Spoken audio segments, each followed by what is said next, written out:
across the UK, on DAB+, on YouTube, on your mobile, and on your side. This is Talk.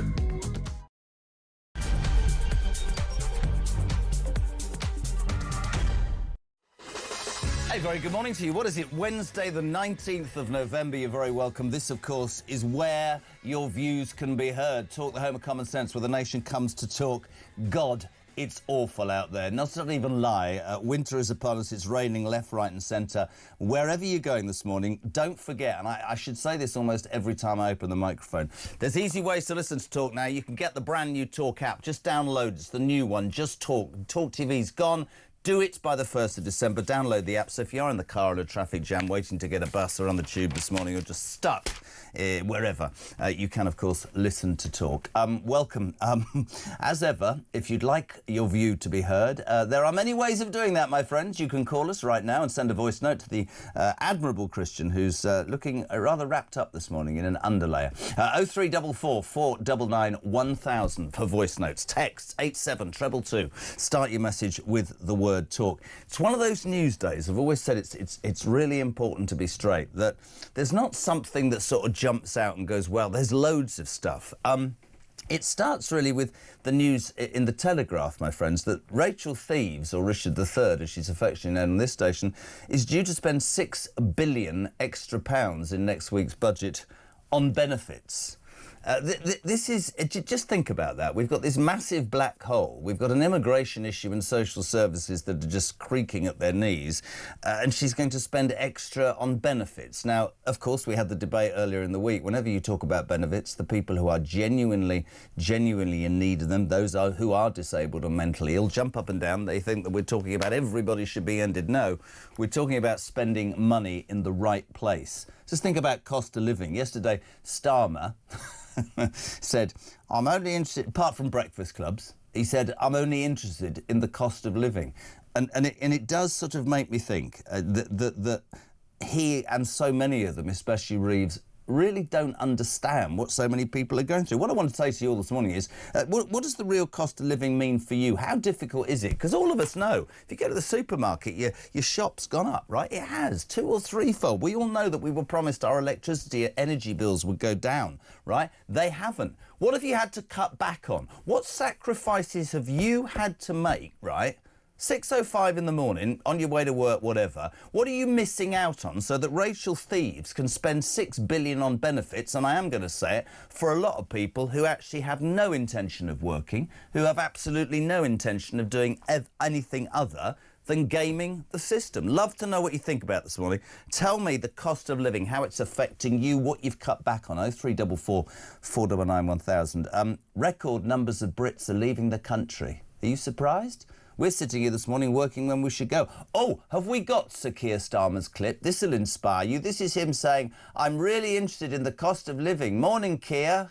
For so many people, the cost of living is the #1 issue, whether they feel better off, whether they can make ends meet. And that really matters to me. It matters to this government. When I was growing up, we didn't have enough money. And sometimes we couldn't pay the bills. I know what it feels like to be sitting around your kitchen table worrying about that. And I'm determined that we will bear down and deal with the cost of living. That is why we've introduced free school meals to the extent that we have, free breakfast clubs. Sorry, can we just... A very good morning to a solidly brilliant man who's doing the papers with me this morning, the excellent James Price. How are you? Good morning, my friend. I've got the Talk app ready. There's your face looking back for those. There you are. Talk app, download it. Download the new Talk app, please, before December the 1st. Keir Starmer, I'm sorry, I know this is going to go down like a lead balloon. I am sick to the back teeth of hearing about bloody breakfast clubs, and I would like to say, again as I did yesterday, that Mark, who comes in at some ungodly hour and sits here for hours, made a really salient point yesterday. What about adult breakfast clubs for people who get up at ungodly hours to do breakfast shows, because we get nout but a banana? Is that it with Keir Starmer? Seriously?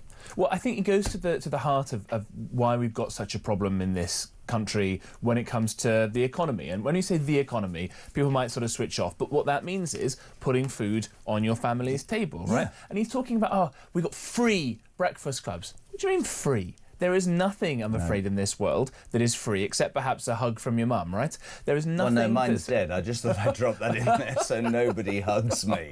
There you go. I'll give you a hug in a minute, Jose. Brilliant, thanks. But that free, well, it's coming from the people who are listening to this programme, who are getting up to go to work. There is nothing free about this. It's just taking money from one set of people to another.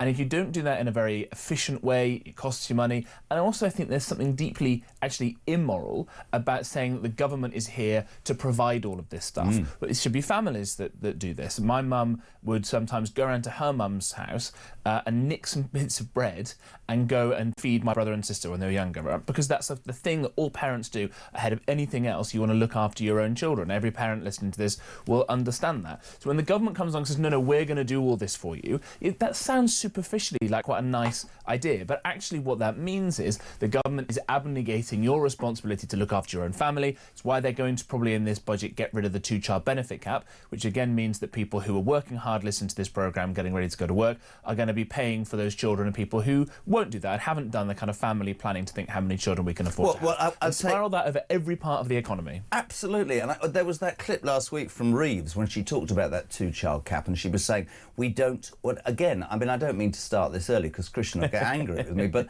here's in essence the truth. She said, we don't want children born into poverty. Don't have them if you can't afford it. It is not down to the state. Yes, 2, but 5? No. What we're doing, and it's hardly surprising, front page of the Telegraph today, record numbers of Brits leaving this country. Aspiration, belief, faith in this country is dissipating, I think, by the minute. 6 billion more on benefits. That's in itself... I mean, I thought she was trying to cut the welfare budget bill. That didn't work because Labour MP said, oh, no, we can't do that. That doesn't look good. And now this cost of living. Sir Keir Starmer, my mum, I'm sure, but you're a knight. You're the Prime Minister of Great Britain, who is about as divorced from reality as anybody I've ever met, with not an ounce of politicalness inside you. I should say this is hugely exciting for nobody, including me. I have to read this out. Apparently the latest inflation figures are out at 7 o'clock. That'll make you change your Wednesday. The real cost of living. I think whatever you're worth and whatever you've got, we can all see. What did they say? No income tax, no VAT, no council tax, no whatever. It sounds like one of them. But council tax has gone through the roof. You shop. You'll know this. Mrs. P will know this. My wife says to me every day, I can't believe how much we're spending on food, just going to the supermarket. I don't know whether we live in a different world. As kids, you just said about... It seemed... we coped more. I know this is not going to be very popular. I just feel like people need to toughen up a bit, but they need help from a government that seems to, I don't know, help people who shouldn't be helped too often and doesn't give the real people the help that it does. I don't know. No, you're completely right. I think the problem is that the socialist mindset, to get really political about this, is that this government should do all of this stuff, right? It's bad if you look after your own kids because that's unfair to other kids that don't get looked after so much. The government should expand and do all of these sorts of things. And the problem with that is it never does any of that stuff very well. So you look at it, people are struggling, people can't afford things. OK, well, we'll take some more money from the rich and we'll subsidise the poor. Well, then the rich leave, exactly as you're saying. When more rich people leaving... And how much does that cost the exchequer? Exactly. So those of us who are left, taxes go up even more. And you get into this doom spiral that I'm afraid when you look at the amount of money that we're borrowing, the debt that's piling up, and that debt that gets bigger all the time, you end up paying more interest on that debt every year. And the proportion of money that you've got increases every year. So it starts to become not just a doom spiral. What's the metaphor going to be? That massive boulder in Indiana Jones, right? And eventually it's going to squash us if we're not careful. All the rich people go, all the third world people from different cultures come in that can't speak in English and won't work anyway come along. All the other Brits who aren't bothering to work are getting benefits. And then suddenly all the money disappears and the bond markets say no more, pull the plug, and then we are in an absolute disaster. There's a real problem coming. I see a real apathy, unfortunately, and a real fear amongst hard-working normal, everyday people. I watched your party tear itself to shreds. I watched this man who I don't believe, and I'll say it every day, has an ounce of political DNA inside his being. I think he is an over-promoted lawyer, grapple with so many different parts of people he's promised stuff to that he's devoid of ever being able to make a decision. But I genuinely feel out there on the streets, amongst the people that listen and watch this and people who you meet, there's a real lack of, there's not, misery is the wrong word, they're starting to disbelieve. They're starting to look at what's bad about this country, what's going to go wrong on a daily basis, how, as I said, we favour the criminal over the victim, the illegal immigrant over the hard-working person who's paid their stamp. I saw a clip on social media and this guy just said, what's the point? I'm 65, I've worked all my damn life and I feel I am at the back of the queue. This two-child benefit cap next week, to me, is something we have to keep talking about. It's very unpopular with some, but I'm going to have the debate repeatedly. This is Rachel Thieves saying that basically have as many kids as you want. Kids shouldn't be born into poverty, and it's up to us to support people who just procreate all the time. Have a watch. I don't think we can lose sight as well of the costs to our economy in allowing child poverty to go unchecked. And in the end, a child should not be penalised because their parents don't have very much money. Lots and lots of different reasons why families change shape and size over time, and I don't think that it's right that a child is penalised because they are in a bigger family through no fault of their own. In another world, I used to have a phrase, get a job. I want to know from you guys this morning the real cost of living for you right now. That shop, those bills, what have you had to drop? What have you had to cut back on? Morning, Jess, it's Dave in Aberdeen. We've had to drop at least a brand. We've given up buying luxuries. Life is hard. Sean Cooper says, me and my wife used to go out for a meal and a drink every Friday. The only time we eat out now is Christmas Day and one of our birthdays. He's in Bridlington. I got offered a summer season there once. Mark's in Croydon, I'm joking. Jez, I'm one of the few people who still does 5 days a week in the office, which means I save money as I don't heat my home during the day, but it also means seeing colleagues on team calls wrapped in blankets who work from home and don't spend any money. Yeah, Steve. Morning, Jez. Morning, James. Starmer, I say liar back in the day. Kids were kids. They were not included in the worries of adults. Kids weren't sat round the table worried about money. I remember all. I don't know. I say this to my wife. We come home from school. We went out on our bikes until she shouted tea. I remember chipping the ice off the inside of the windows before I went to school. I remember, all laugh at me, I remember you didn't just go and grab something from the cupboard or the fridge because there was food and that was what you got and that was the way it was for all of us. I don't get that now. We've created this entitled generation and yet again, 6 billion more on benefits. Can we please have this out? And can I just say what I always try and say? There are people listening to this who I am more than happy to get up at 2 o'clock in the morning and pay tax for because they cannot and shouldn't actually work. Mentally ill, physically disabled, I salute you. I want that on tape. But I'm sorry, if we're not going to be honest, there's no point in doing this. There are people who are lazy and entitled and have no intention of going to work, and you're going to tell me, Rachel Reeves, about another black hole, and you're going to tell me about how the finances of this country are on its backside, and yet you're spending 6 billion more on benefits. Is that going to go to the real people? Because my concern is always the people who actually maybe have never turned to the welfare state, Jay, right? And then they turn to it and they get nothing. They get nothing because it's paying out billions of pounds a year to people who are taking advantage of the system. Right.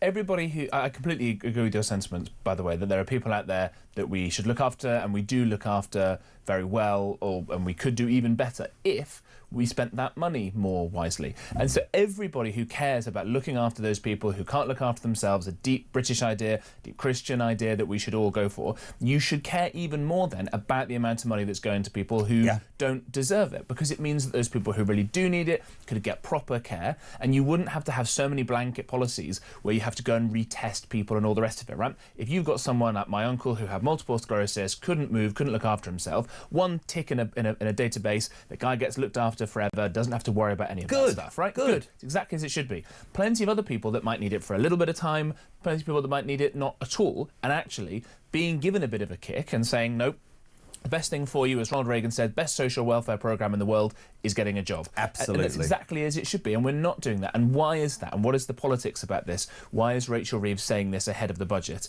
Because she knows that her neck is on the line, her boss's neck is on the line when it comes to these unruly Labour backbenchers who, as you mentioned earlier, have stopped them from being able to make any welfare savings or whatsoever. They've got to be in their bonnet about this two-child benefit cap. Most of their supporters are the people that want to keep being given money for doing nothing. And so all the measures in here where more spending comes along, given how bad they've made the economy already, all of these measures are to help them buy votes. And that's what it is, because the voters are going elsewhere from the Labour Party. They're either going to the Mad, Greens and the Islamists, or they're going to Reform or whatever else. I'm going to play a voice note and then I'm going to have my daily green bashing moment. Morning, Pete.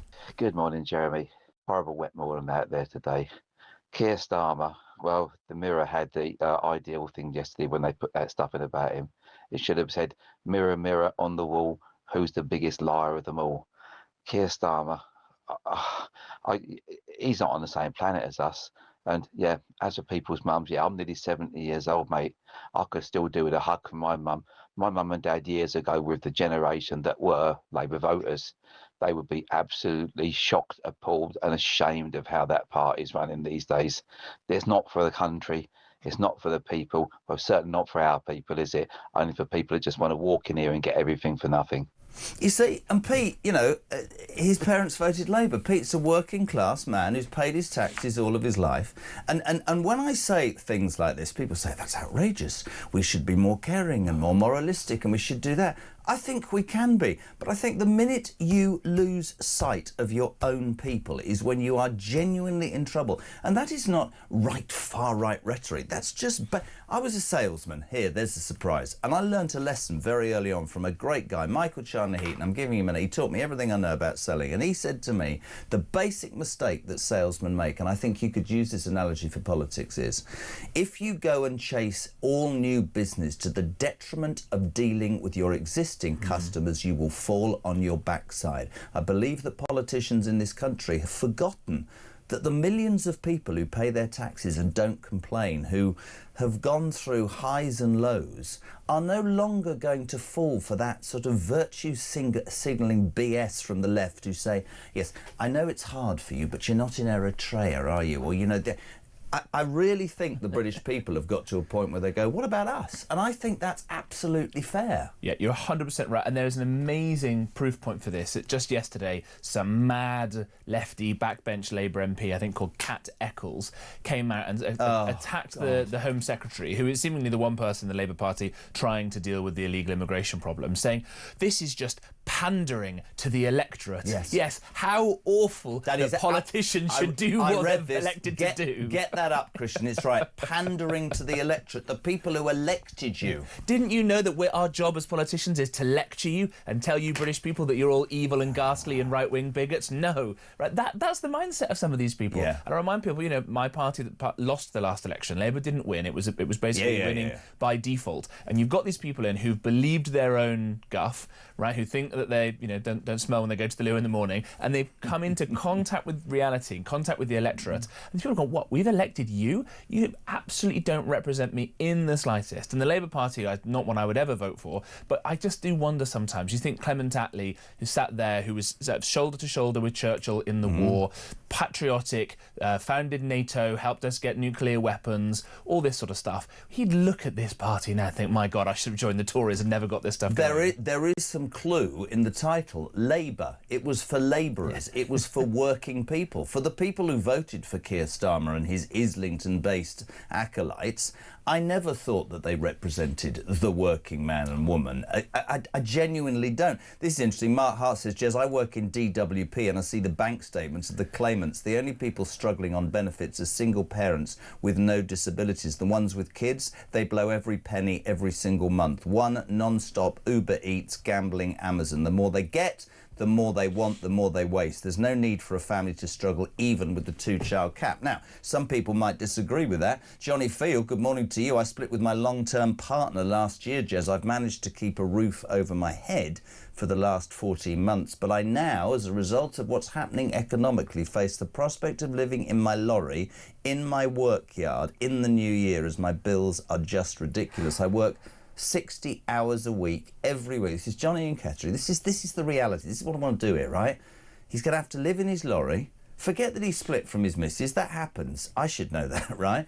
But Johnny is trying to keep a roof over his head, pay for his kids, pay for his ex, and he's going to have to live in his lorry. And if I was Johnny in Kettering, when I woke up in my lorry feeling stiff and cold and tired and wet, I'd think, what am I doing 60 hours a week for? Because sure as eggs is eggs. If Johnny thought, I'm not doing this, and went to wherever, they'd say, no, Mr. Johnny from Kettering, you can't have anything. And that's where it's unfair. And very soon, I think, a lot of English, British, whatever you want to say, people are going to go, what's the point of working?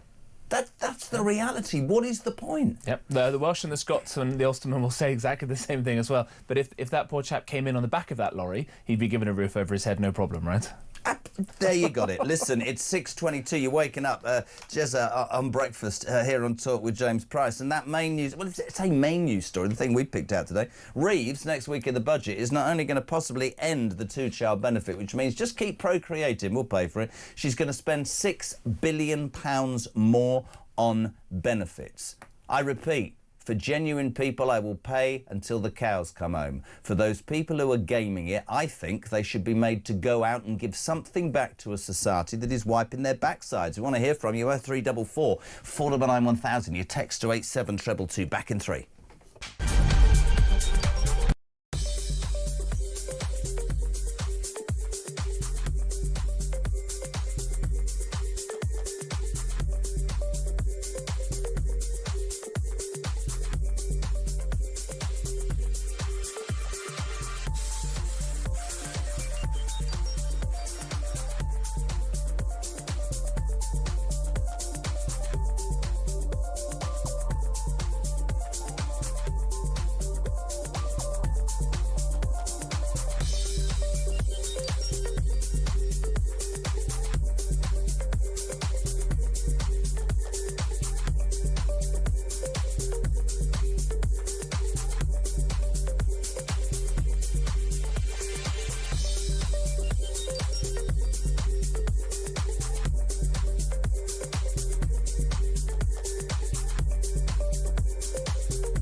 In terms of your question around taxes, there are no additional tax rises needed beyond the ones that I've set out.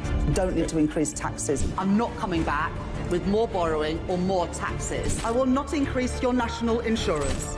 I will not increase your VAT, and I will not increase your income tax.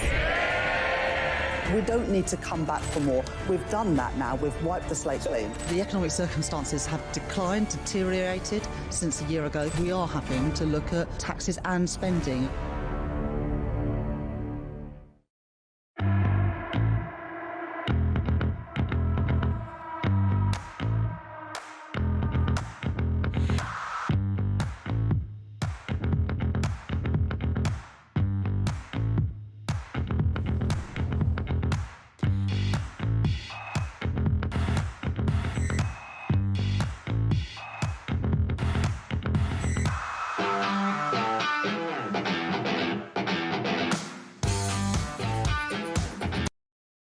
Across the UK, on DAB+, on YouTube, on your mobile, and on your side. This is Talk. Welcome back. It's Morning Glory. We're live across the UK. This is Talk, where your views get heard. We want to hear from you on the news of the day. 0344 499 1000. Text to 87222. Loads of sort of itty-bitty stories, but we're concentrating on the fact that in next week's budget, Rachel Thieves, James Price is here, the legend, is due to spend £6 billion more on benefits. She's going to cap the two-child cut benefits going to go, which means you can just keep procreating. Telling a story during the break of, yes, in my other life on the Jeremy Kyle show, I remember one day stood there and I was thinking, this is all very weird because I've got 5 people on stage, and by the way, I used to sit on the stage because I couldn't hear what anybody was saying, and yet the main protagonist in this story was a sort of 68-year-old grandmother, and everybody seemed to be talking about her, and she was in the audience. And so I thought at half-time, I say half-time break, everybody was being dusted down. I thought I'd go over to her.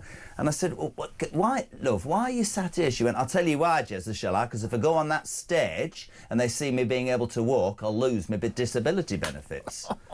And that's the reality. And I'm sorry, I really am sorry, but when I hear benefit spending of £6 billion, when I hear that hard-working people next week are going to be taxed to the hilt on almost anything that moves, there has to be some bloody balance. I've talked for years about how I think if you are long-term unemployed and you're trying, you should give something back and do some community service. Thoughts? Yeah, absolutely right. Look, I had dinner last night with a friend of mine who's disabled and works in that kind of policy area, one of the smartest people I've ever met, and we're talking about this, and this stuff is complicated. When you get down to the weeds of it, the amount of money that we spend on this, the Department for Work and Pensions is the biggest spender of any department in the country, more than the NHS by a long way, because it's got the pension stuff in there as well. It's really complicated. How do you work out whether someone can do X, Y and Z? Those are necessarily quite complicated, quite sensitive conversations you've got to have. And so every time you try and do something that's vaguely sensible or that's really obvious, like, well, this person's obviously cheating the system, yada yada, and you have the usual suspects on the left come out and say, you want these people to die, you don't, blah, blah, blah. It makes it so difficult to have those kind of quite nuanced policy conversations, and you end up not being able to get anything done. And that's a really big problem I think we've got. If you are tuning in, I mean, it is extraordinary. So we discovered that Rachel Reeves will increase spending on benefits by £6 billion in the upcoming budget. Yesterday, Keir Starmer laid out that, listen, he said the most important thing is the cost of living, and I know. Keir, morning again. For so many people, the cost of living is the number one issue, whether they feel better off, whether they can make ends meet. And that really matters to me, it matters to this government. When I was growing up, we didn't have enough money, and sometimes we couldn't pay the bills. I know what it feels like to be sitting around your kitchen table worrying about that. Do you believe him? But I want to hear from you. Tell me how real this cost of living crisis is for you this morning, wherever you're listening to the show. What have you noticed about the increases in prices? We've talked about this in the supermarkets, with your bills, with everything. What have you had to cut back on? Loads of people. Emma Nunn, well said, Mr. Carl. I grew up just as you said. I can even remember having iced-up windows when my kids were young. My children had what was put in front of them, or they went hungry. Does that sound familiar to many of us? Yes, it does. What do you think the people on benefits do when they get paid, Jez? They go to the supermarkets to put their cash back in the system. The cash goes back to the state in tax. They pay the same tax on food all workers do. What do these people do when it costs too much? Do without, says John in Liverpool. Well, there are so many better ways that we can improve this cost of living problem for people.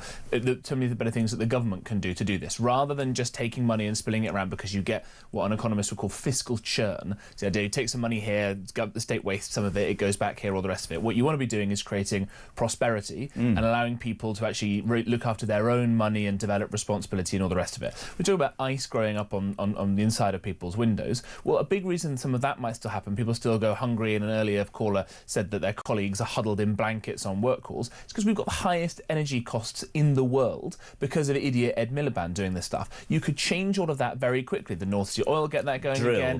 Drill, baby, drill. Get the gas coming in, get the gas flowing, get those costs down. In France, where they've been smart and they've invested in nuclear energy for decades, their costs are something like 70% lower than ours are in Britain. So you do something very simply there. Imagine, everybody at home, if your energy costs were only 10% 1% of what they are now. Imagine how much easier life would be. And you've got Bill Gates, by the way, a guy who a few years ago wrote a book called How to Avoid a Climate Catastrophe or something like that. He came out 2 weeks ago and said it's okay, actually, all the new tech that's coming down will save the world. Climate change isn't going to be the be-all and end-all. Someone should tell Ed Miliband that, and that would make life so much easier. One simple change in the cabinet. Couldn't agree more. And you got your Prime Minister going, I'm worried about the cost of living. Really? Do something about it. Anna in Surrey, morning, Jez, wrong side of 50, third day of feeling rubbishly ill, want to get back under the duvet, but still going to work in my now tiny business. I used to employ 7 people. I'm too scared not to work because I don't know how much longer we can keep going. It's the reality. Nick in Manchester.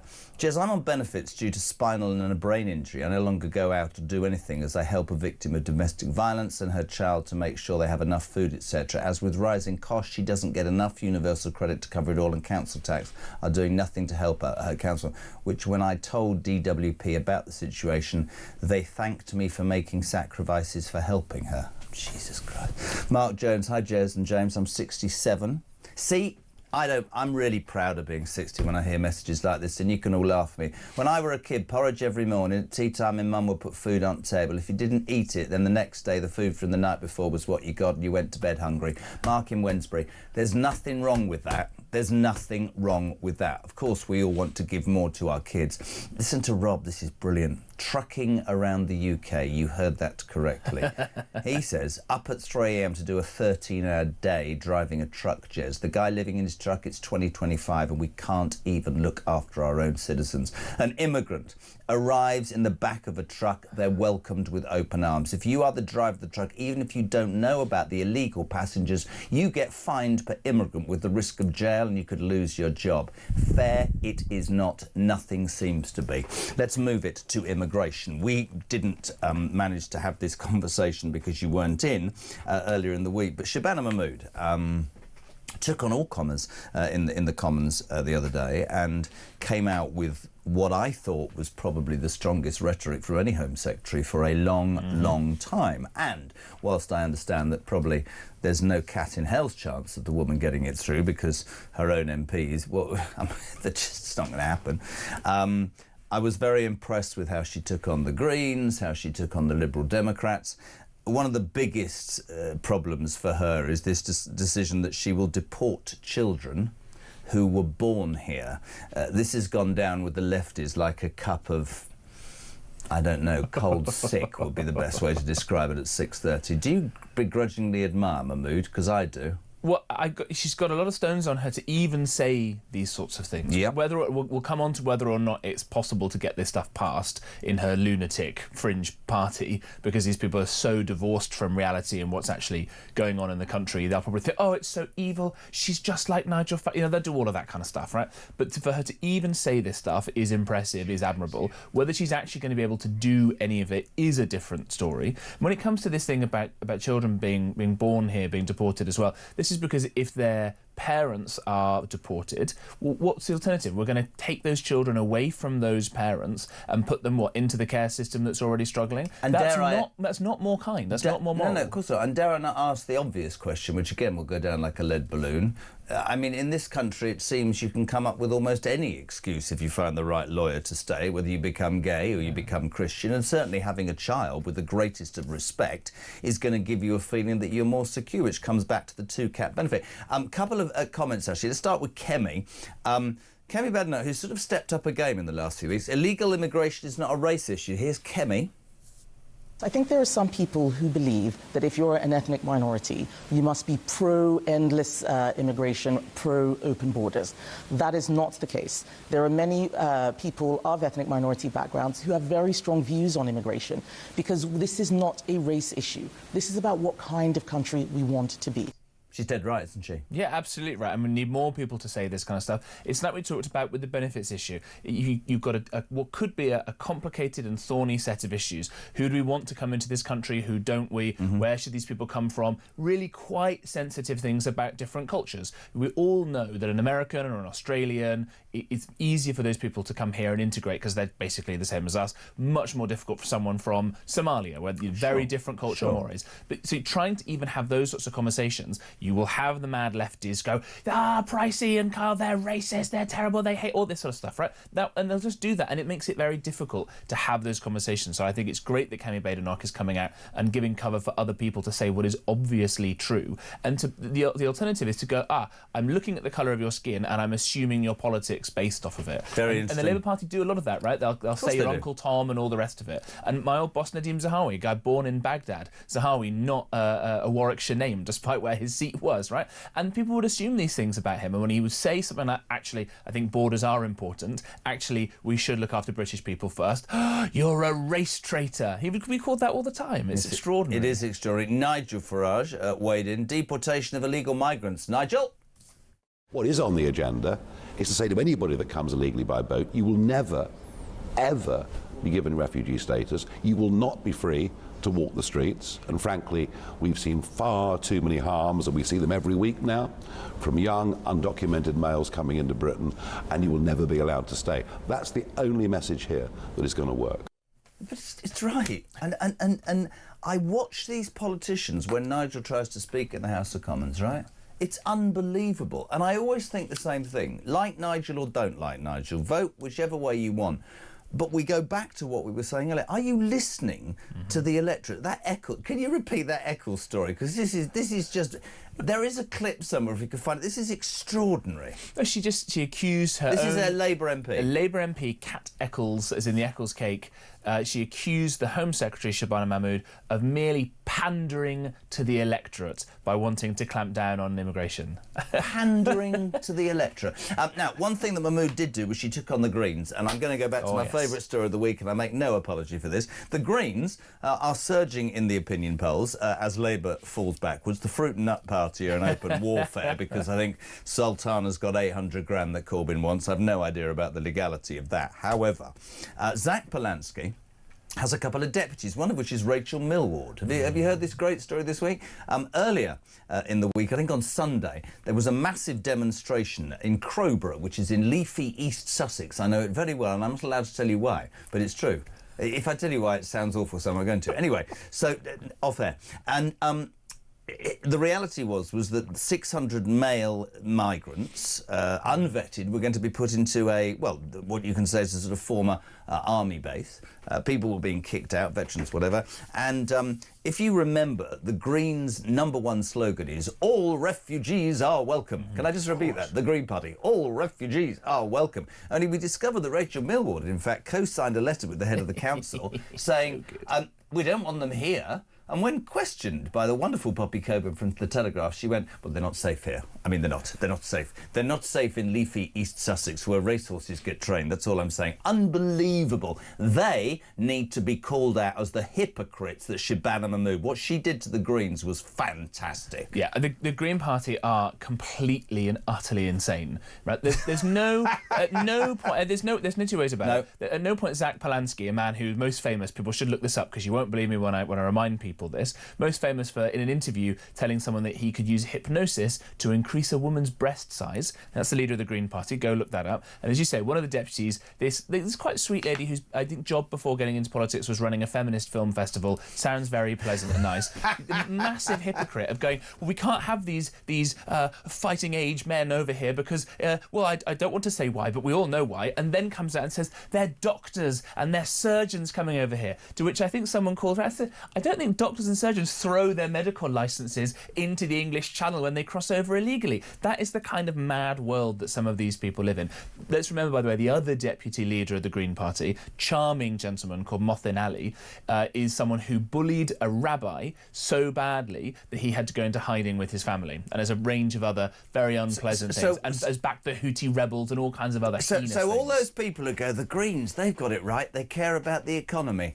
I don't about the countryside. I'm not too sure. I think James might be right. I think you should look closely. Bear in mind they also want to raise taxes and even higher than they are, because for anybody who earns over about £1 a week, and disband the army. And I think in their last manifesto or the one before, they wanted to have what was called the Beyonce tax because they thought it was very bad for international entertainers to be able to come here because you should be developing local, I don't know, folk music or something lovely. So banning people like Beyonce or making the tax so high you couldn't go and see her. 20 minutes to 7 o'clock on Wednesday the 18th, you're waking up to the stories and the news here on Talk, the place where you get your views heard. Come back to us, let us know what you think. Rachel Reeves is to spend $6 billion more next week in the budget on benefits. She's also going to end the cap on 2 children so you can procreate till the cows come home.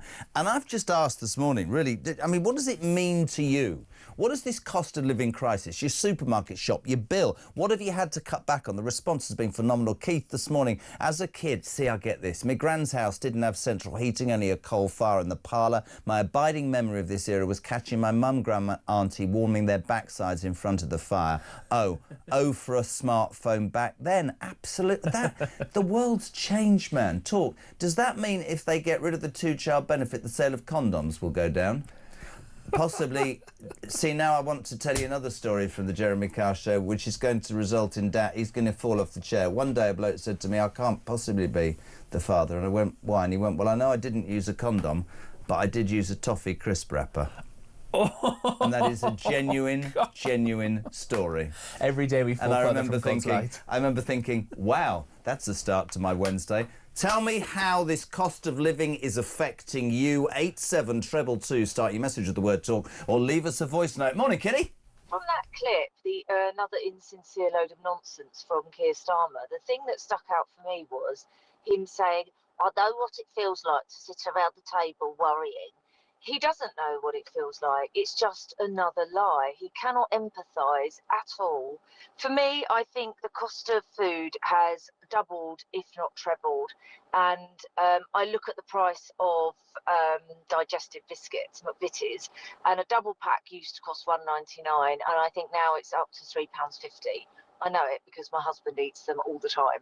So, yeah, I think we definitely don't go out much now, and that definitely hits your local restaurants and pubs. Have a lovely day.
Across the UK, on DAB+, on YouTube, on your mobile, and on your side. This is Talk. Welcome back. Wednesday morning. Yes, Ian Collins, the housewife's choice, and certainly Mrs. Kyle's choice, is on this afternoon from 1 o'clock. Listen, loads of you talking about the cost of living and what you've noticed that has changed, the cost of food, the cost of bills, some incredible stories. Again, listen to what we're doing with our country, benefits. Let's spend more on benefits, Rachel. Let's screw the British people. Jamie, an brilliant. An HGV driver from Glasgow was made homeless, Jez, due to a marital breakdown 9 months ago. Oh my God, I've been living in my truck full-time since. There is no help for someone who contributes to the system, yet there are illegal immigrants being housed at a local hotel, courtesy of the money that I pay in tax, and I have to... Honestly, I can't... it does my head in. Very quickly here, Katie. Morning, James. Jez, Katie in North Yorkshire. Cost of living prices have gone up ridiculously in the shops. I've had to cut back on making homemade meals and rely more on cheap and quick meals for my 2 kids frequently. I only eat 1 meal a day or snacks or nothing, so I can afford my gas and electricity. I'm disabled due to a physical disability, and similar to a lady's voice note this week, I also need my heating on as pain is worse in the cold weather. And lifting the child cap benefit is going to encourage more people to have their kids for benefits. I know a handful of people, both directly and indirectly, who once one child has reached age where they don't qualify any longer for benefits, they go and get pregnant again. It's like being transferred back 15 years. This is the reality of what we're doing. We're saying to people, there is a choice that you could make that allows you to game a system, but I'm going to be okay with Jamie living in his lorry. I'm not. I think it's so wrong. I think that the something I've taken from even just this morning of hearing story after story like this, and by the way, from all up and down the country, is we've got another 4 years maybe of this Labour government. What's it going to be like when you have a couple more of these horrendous budgets by Rachel Reeves and whoever succeeds her? Because as awful as she is and how much she lied about her CV, I think she's probably still the best they've actually got, so it can always get worse on that front. What does that tell us? And what's going to happen with the, by the end of this part, what's going to be left for a future right-wing government to come in, and how much more difficult it's therefore going to be to fix the problems in the country and to make these people's lives better and easier when you add all the problems that we've already got and they're being created by this Labour government to another near 4 years of it. I mean, it really is the reality of it. Stuart says, morning, Jez, here's my solution. We need to motivate people to go to work, and we need to support investment in small and medium-sized businesses. So the minimum wage should be 10 quid, but topped up to 15 by government rather than benefits. This supports business and mental health. Good morning to Marco in Swindon. Starmer is nothing but an outright liar, Jez. I've never heard so much dribble in my life. Starmer would have been around 10 years old in the 70s, and if his dad was a toolmaker back then they certainly wouldn't have been struggling for money. And why would a 10-year-old child be worried about the cost of living anyway? I've really had enough of this guy. Get him out now. Loads of you getting involved. The other couple of stories that I want to talk about, and we've got the perfect person, and we didn't realise until about 20 to 6. A lot of the newspapers this morning, like the Times, leading with MI5 alert over Chinese spies. MPs and peers told... Look at James Price. Get the camera on his face. MPs and peers told of tactics used to secure sensitive information. Headhunters trawl LinkedIn to cultivate sources. Good morning, James Price, because your name is amongst them in the Telegraph. Ni hao. Very good to be a representative of the Chinese Communist Party. No, it is an extraordinary story. I landed on a flight yesterday, turned my phone back on, and everyone will know you land on a flight and your phone kind of dances around and explodes, and a load of calls were from political journalists, which is never a good sign, normally, in my experience. Did you know that you're connected on LinkedIn, the professional kind of social networking site, to someone that MI5 have just said is a Chinese spy? I thought, the hell is this all about? I go on and I see this person has sent me some messages this time, July last year, saying, hi there, not even a professional headhunter, she called herself a professional hunter, which was slightly concerning, and in some broken English tried to say, would you like a part-time job? It won't take up very much time. And I said, well, what is PBG, which was the thing. Literally three words, what is it? And get a load of guff back about a battery company, a battery factory in Shenzhen. I thought it's either at best it's spam or it's malicious, or I'll be called a bigot if I say this Chinese person is a CCP spy. But I archived it, never looked into this thing again. And it turns out this is one of the several people who've been going around trying to ensnare politicians or peers or civil servants. And you're and named all the rest in the Telegraph today. So I gave a quote to the Telegraph and the Times about all of this, of just saying that this is what it is, because I can't work out whether I think it's really rubbish spy work. You know, the Soviets at least were quite good at this stuff. Some broken English saying, you know, me love you long time or whatever, is not a very effective recruitment tool. Or is it the fact that the Chinese Communist Party has such vast resources and such malign intent towards Britain that they can afford to send messages even to washed-up former advisors like me? They've got that level of resource they can throw at us, much more than our amazing security services in MI5 and MI6 have got. Are we taking this stuff seriously? Because the Labour government collapsed this trial of these actual traitors, or alleged traitors, very true, say, because they weren't willing to say that China was an enemy. We can see from this building where I think China want to build a super proper embassy Yes. with a basement room, and they won't say what it's for, and I'll leave people to come up with their own conclusions about that. Is it time, and I think it is time, that we realise we're probably already in a second Cold War with the Chinese Communist Party? Be interesting to get Ian Duncan-Smith on maybe today if we can. I don't know if we can. British MPs are being targeted by China with large financial incentives. No surprise there. Your response to that would be interesting. 10 to 7. I just want to talk briefly about this story in the front of the Mail. This just sits so uncomfortably with me. This is the story of a school teacher, bless him, John Wright, 54, taught physics for a decade at the 60 grand a year at Marlborough College.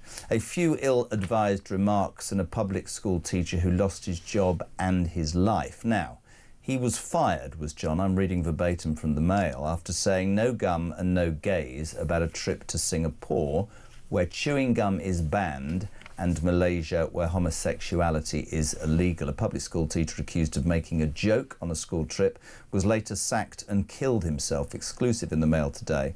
He is that's one of the most prestigious schools. He was sacked over the summer following inappropriate comments he allegedly made on an exchange trip to Malaysia and Singapore that were viewed as racist and homophobic. He took his own life. James Price? It's just, I mean, first of all, I feel so sorry for him and for his family that he leaves behind, that someone was driven to this. You've got all this nonsense guff about mental health now that's going around, and mental health very, very important. Yes. Clearly in cases like this where it's real, but you can't say that, that's offensive, your words are dangerous to me, all the kind of, the nonsense that leftists go on about, and yet they don't mind hounding people who actually will be in genuine risk, and this person clearly was. I bet you, by the way, that this guy was the favourite teacher to almost all the kids he ever taught, because one or two good teachers I had growing up were the ones who were cheeky, who said risque, naughty stuff like that, because it made you actually think, it made you realise they were actually real people, not just robots who were just phoning it in. I completely agree.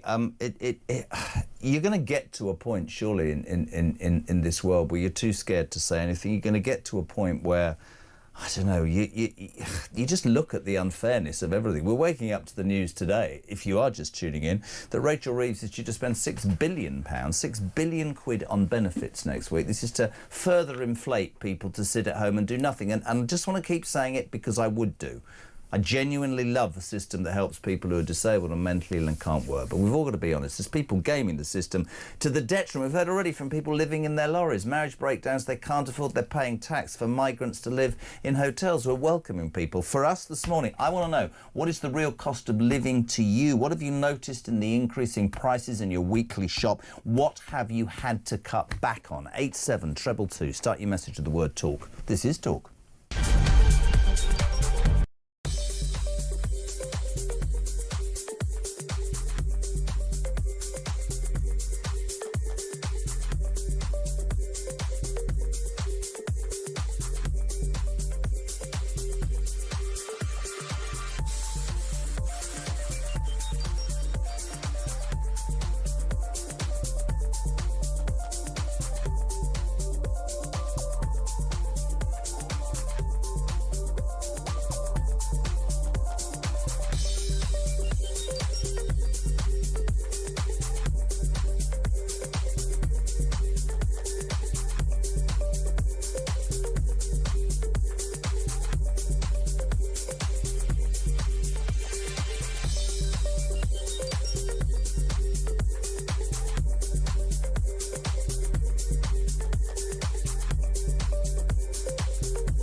Some breaking news for you coming out of Liverpool Crown Court.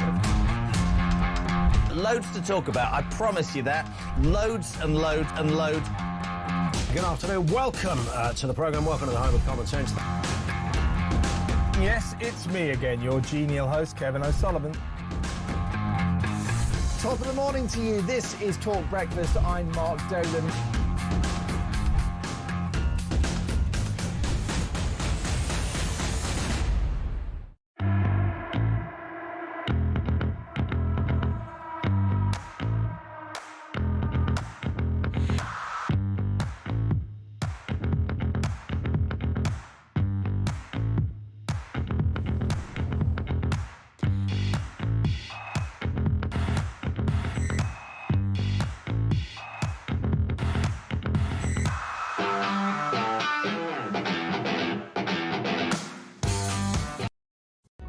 across the UK.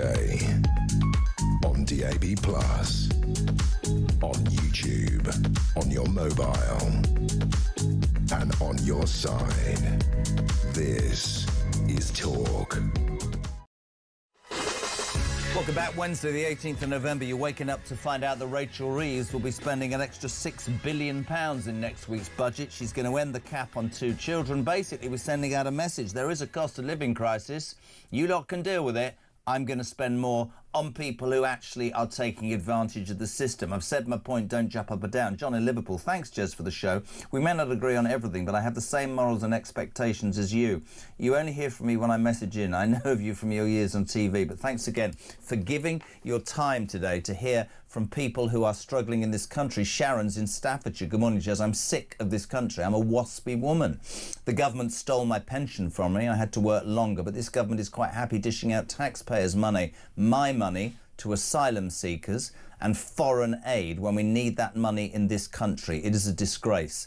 Whatever you're doing, I know it's 4 minutes to 7. Just take stock. This sort of voice note is what the show is about. Good morning, Anna. Morning, Jez. Anna, sorry. Jez, this morning, I feel so ill. I really do. I just want to go back to bed. I've been ill for 3 days and I'm still getting up and going to open what is left of my business. And I wonder, Jess, because I'm just getting so angry.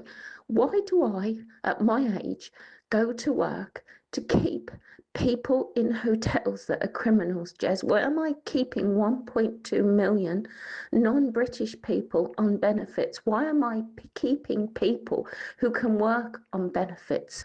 And I can't stand another 3 years of it. I really can't. And if I'm an example of how the British people are feeling, I tell you what, this country's going to blow, because I've absolutely had enough, Jez.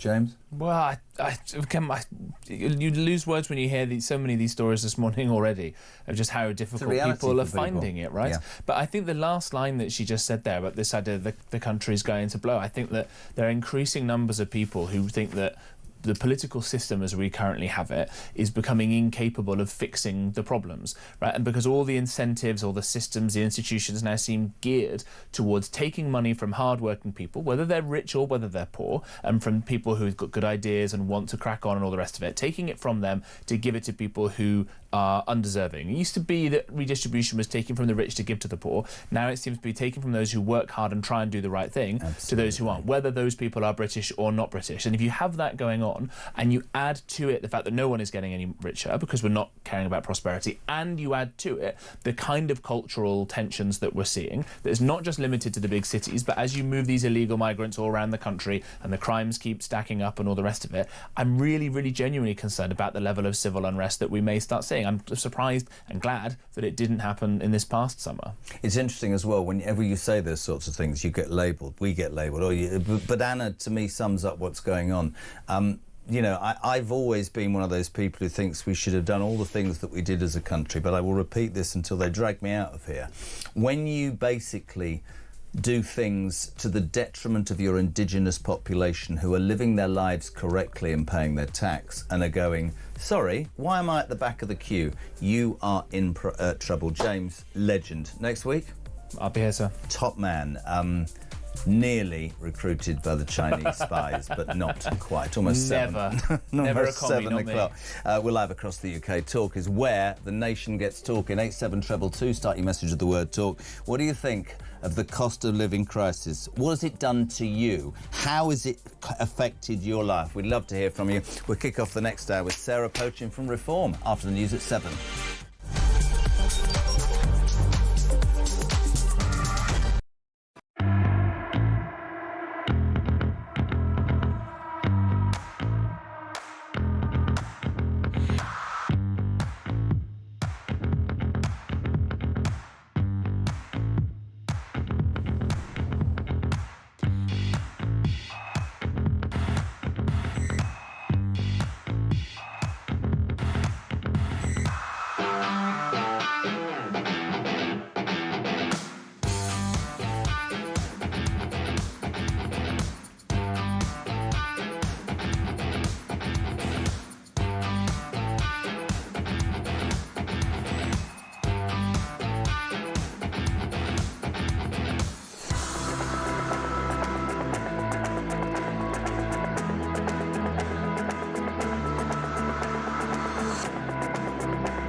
across the UK.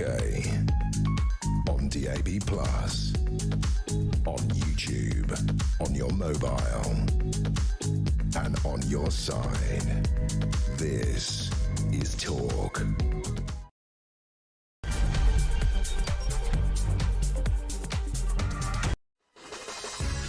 A very good morning to you. Welcome to Wednesday, what is it? Is it the 19th of November? Where have you been? Listen, you're waking up to a slew of stories, but we're concentrating on the fact it's been reported that Rachel Reeves will, in next week's budget, apart from tax anything that goddamn moves, is going to increase benefits, the money for benefits, by £6 billion.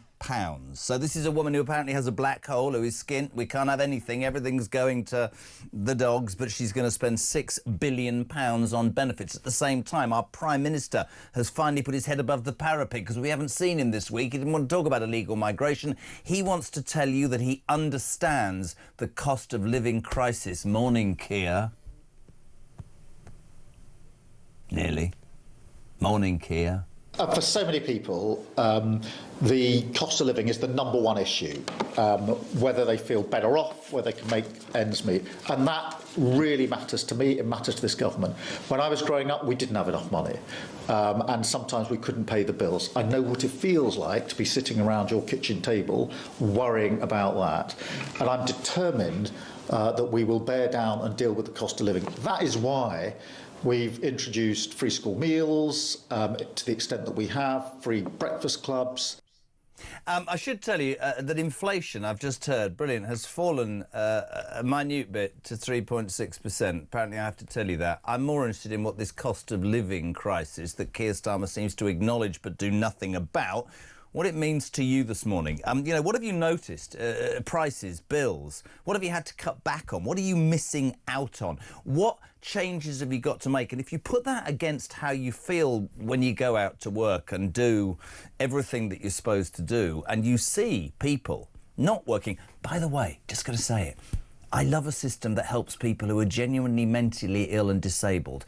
I loathe a system that allows people to just go, I ain't working, I'm not going to do anything. I hate a system that means I've had 3 men already contact me this morning who their marriages are split up.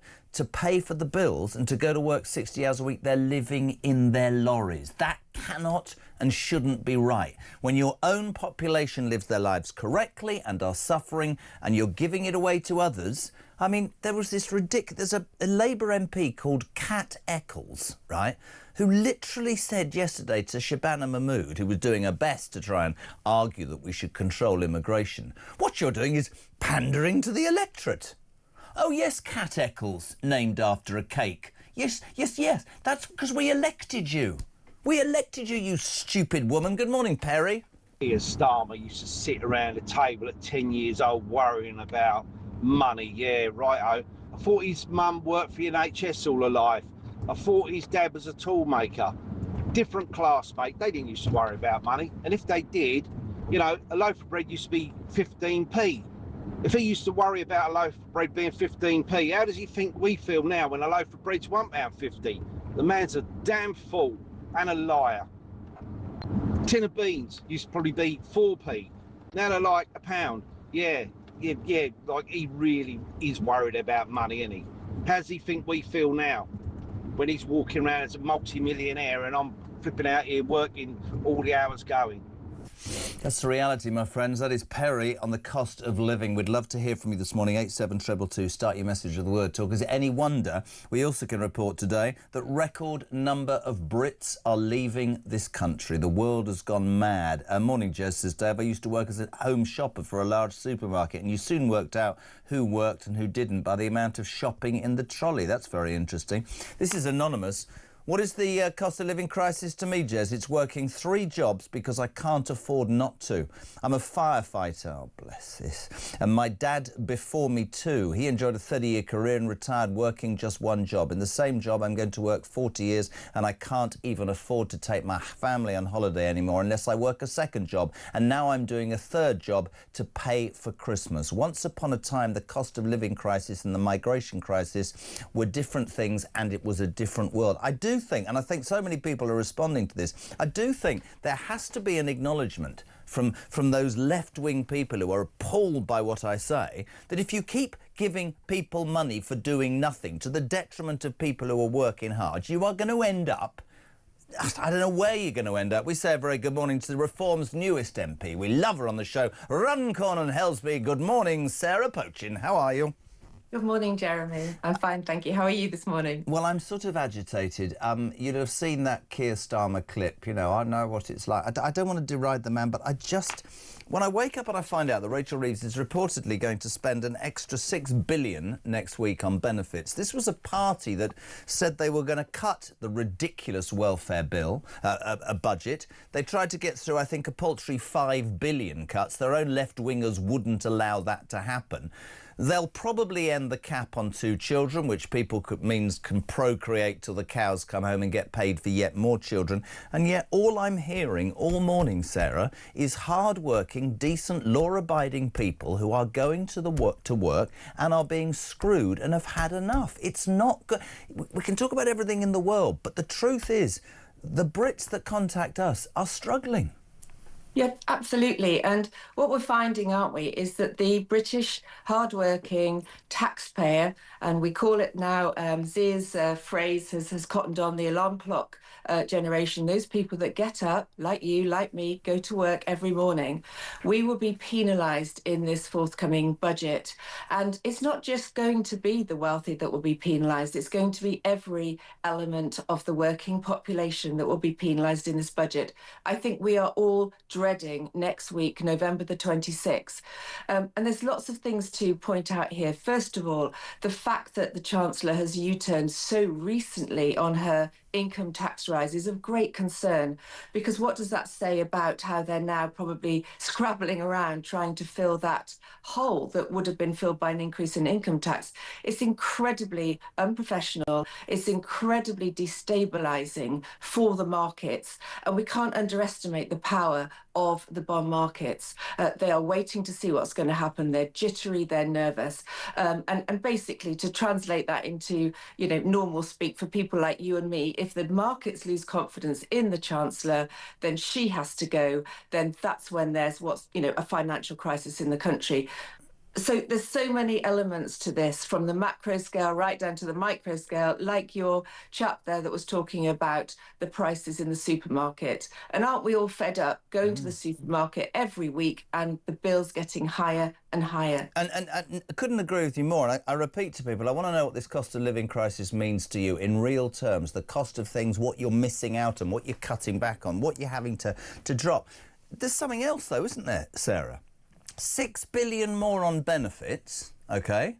Income tax rises that were going to plug a hole that she's not brave enough to see through because her left-wing colleagues won't allow her. Where's she summoned up this nest egg of 6 billion from? I find it extraordinary that our government seems to be able to come up with money willy-nilly when it's either pressurised by its own party or feels that it's a box that needs ticking, and yet, again and again, a lot of people, and do you know what drives me insane about some of your left-wing colleagues? I don't know they're colleagues, but they'll go, did you see that Kat Eccles thing yesterday? Well, I think Shabana Mahmood, in trying to do something about immigration, is pandering to the electorate. Well, of course she is, because actually the electorate is who puts you bloody people there in the first place. It just drives me insane that this government is not listening in any way to the concerns of average, hard-working people. And of course, it's all tangled up together, Jeremy. The Shabana Mahmood statement yesterday is very much going to impact, what's happening in our budget. Yeah. The point is that we are supporting, huge numbers, as we know, of foreign nationals claiming universal credit in this country. Nigel and Zia gave a press conference earlier this week. I think it was Tuesday. Was that only yesterday? I can't remember. I know. It seems a long time ago. But pointing out that Rachel Reeves, just by some hard-hitting measures like stopping foreign nationals claiming universal credit, could immediately regain £6 billion. I just want to say one thing. We talk about billions of pounds as though, we know what. We assume people understand what that means. A doorman stopped me in the Houses of Parliament and said, will you please stop saying the word billion, because we've all lost track of 20 billion, 30 billion, 40 billion. The British public have lost track of these figures. And he said, just say 1,000 million. He said, because we don't understand what billions mean anymore. And I just use that as an example of how the person on the street now is so confused, as, by the way, is clearly the Chancellor's department and the Treasury, about what these terms mean anymore. We bandy around 6 billion here.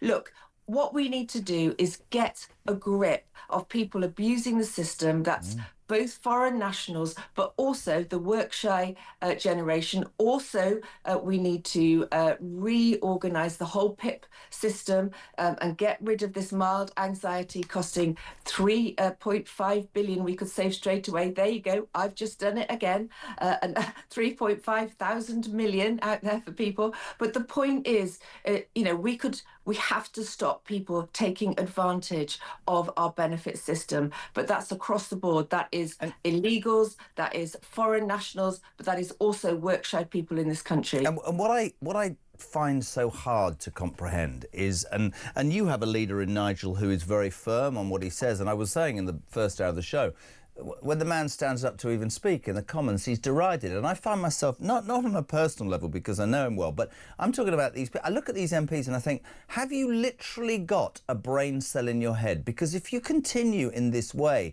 in a way, in my opinion, looking down your noses at the very people who put you there, you're going to get a bloodied nose. It cannot carry on. And those conversations that some people find unpalatable, which are not far right, they're not in any way wrong, they're based in fact, which is we have a government that, I'll tell you what, this is brilliant. Andy in Sheffield.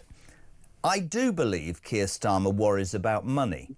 He worries about who the bloody hell he's going to give it away to next. If a Doge official was ever allowed into our finances, I believe they'd save billions. Starmer's nose grows every day. By the end of this inept, clueless government, he'll need a JCB to lift his face up. Shocking, but great. The point is this. I don't believe this government's priorities, certainly fiscally, make any sense. We talked endlessly, Sarah, about give away the Chagos Islands and 16 billion. Let's just let this rest into people this morning at 7:15. The Mauritian people were given 16 billion along with the Chagos Islands. None of them will pay tax for 12 months. We're allowing illegal migrants, not doctors and surgeons, because they wouldn't drop their medical notes in the sea, to come to this country unvetted and, as you said, foreign nationals claiming universal credit through the roof.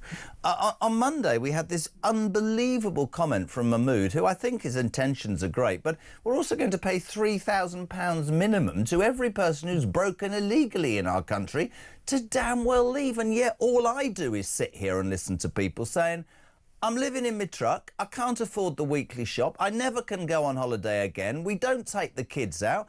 This isn't a particularly massive message, but it's very poignant. Vinny says, I ain't seen any of my mates for months. We used to go to the pub. I work, I can't afford to go out anymore. I feel like I'm cut off. That's the reality, Sarah Poachin, isn't it?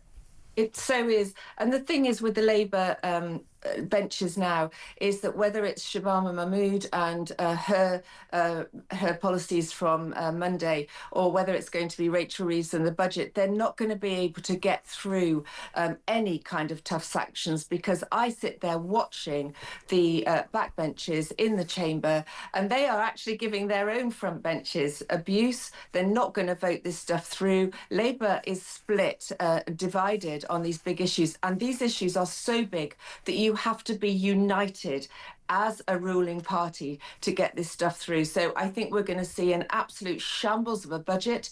I think the things that the Home Secretary was trying to talk about and raise are all well and good intention, but one, her backbenchers won't vote it through, but also, Jeremy, it's white noise unless we leave the ECHR, OK? So all the things that she was talking about returning people when their countries are deemed safe.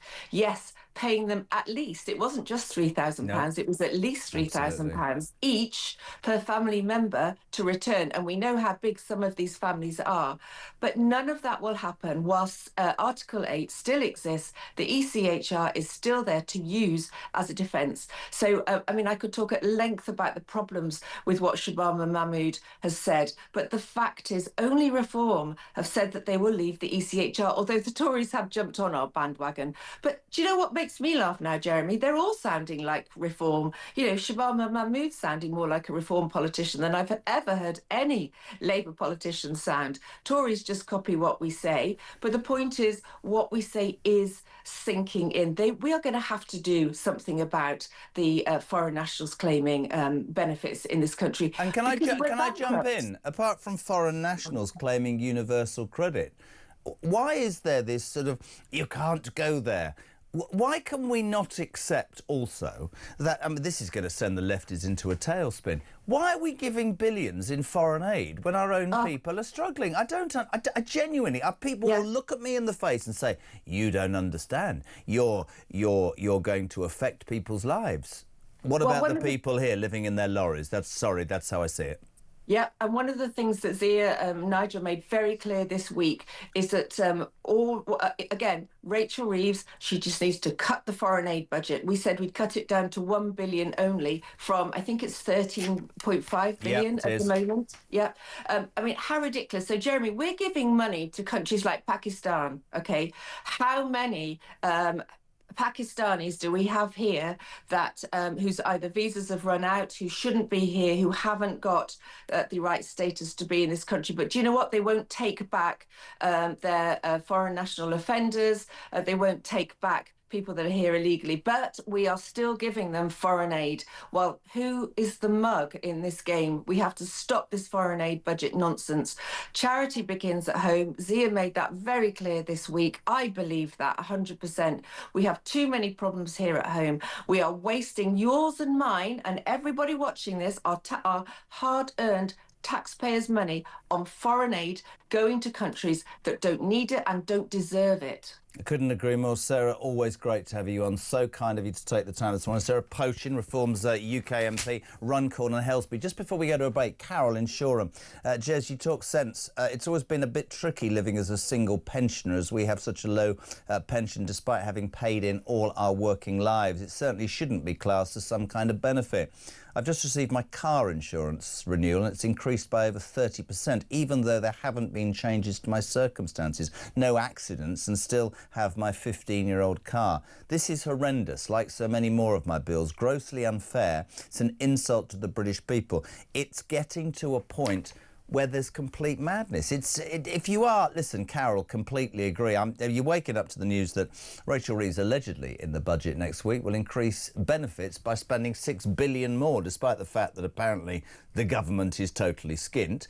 Keir Starmer's out and about. Well, he's not out and about. He's bunkered down in 10 Downing Street saying, I understand that the cost of living is really important to you. We've just been saying, what is the cost of living in terms, how's it affecting your life? What have you had to give up on? What have you seen in terms of increased prices? How difficult is it? Morning, Sean. Morning, Jeremy. Sean from Grimsby here. I woke up this morning, put on your show, only to find out that next week I'm going to be have to pay towards my next door neighbour's 5 kids because the parents can't be bothered to get a job. This is just crazy and it's just so unfair, but this is what the Labour government want. They want a state of dependency. They are the dependency party. My next door neighbours now, they will be Labour voters for life because they're going to continue to get free money probably every year and they're going to be better off than I am. And even though me and my missus work, it's just absolutely messed up, mate. It just really is. It's just something not right. Great show, mate.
Just some breaking news for you coming out of Liverpool Crown Court. Loads to talk about, I promise you that. Loads and loads and loads. Good afternoon. Welcome to the programme. Welcome to the home of common sense. Yes, it's me again, your genial host, Kevin O'Sullivan. Top of the morning to you. This is Talk Breakfast. I'm Mark Dolan.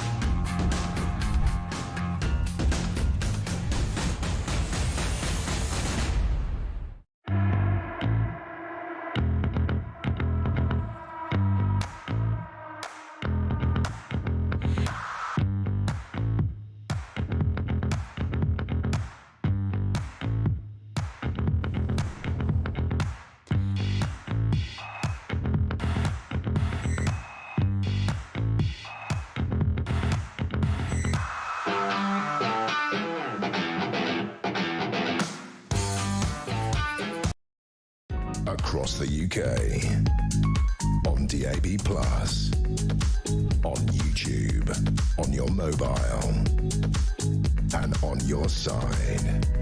This is Talk. Welcome back. Morning Glory is on until 10. JK at the controls. This is where the nation comes to talk. We want to hear from you at 87222. Start your message with the word talk. You're waking up to the news that it's reported that the Chancellor of the Exchequer, Rachel Thieves, the one who made up her CV, will increase spending on benefits next week by £6 billion. That's despite the fact that apparently there's this massive black hole they got from the Tories. I would say it's due to massive incompetence and rather highlights what's wrong with this country, because yet again we seem to be spending money where it's not deserved. I want to make the point. If you're on long-term benefits and you're mentally ill, disabled, I'll work until the cows come home to support you. But we must surely, as a society, go, there are people who are gaming the system. We've got Keir Starmer this morning running around saying, I understand the cost of living. My father and my mother struggled and we didn't eat. So we want to know from you this morning, what does the real cost of living crisis mean to you? What have you had to drop? What do you see just prices going through the roof? Morning, Jez. Dan from Congersbury. I'm run a company of 40 people, and trust me when I tell you that loads of them are now telling me I'd be better off on benefits than working for you. Most of these are skilled workers and they're losing the will to work. No get up and go nowadays because this country is literally on its backside. Jez, on Starmer's free school meals and breakfast clubs.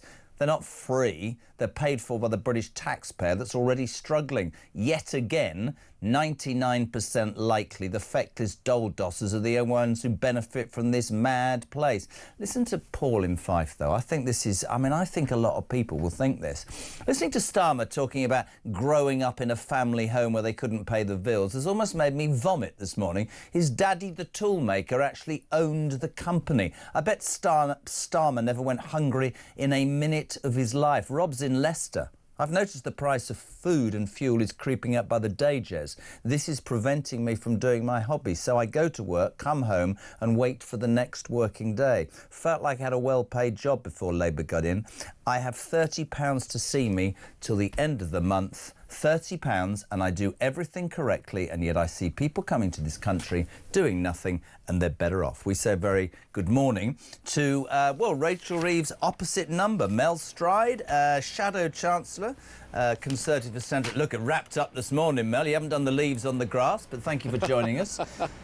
I have to try and be as balanced as possible. I'm almost speechless. Where's this £6 billion to spend on benefits come from when apparently we've had to U-turn on income tax? It's ludicrous, isn't it? Absolutely crazy. And good morning, Jeremy. It's going to come from hard-working taxpayers like Sean, who you just heard from a moment ago.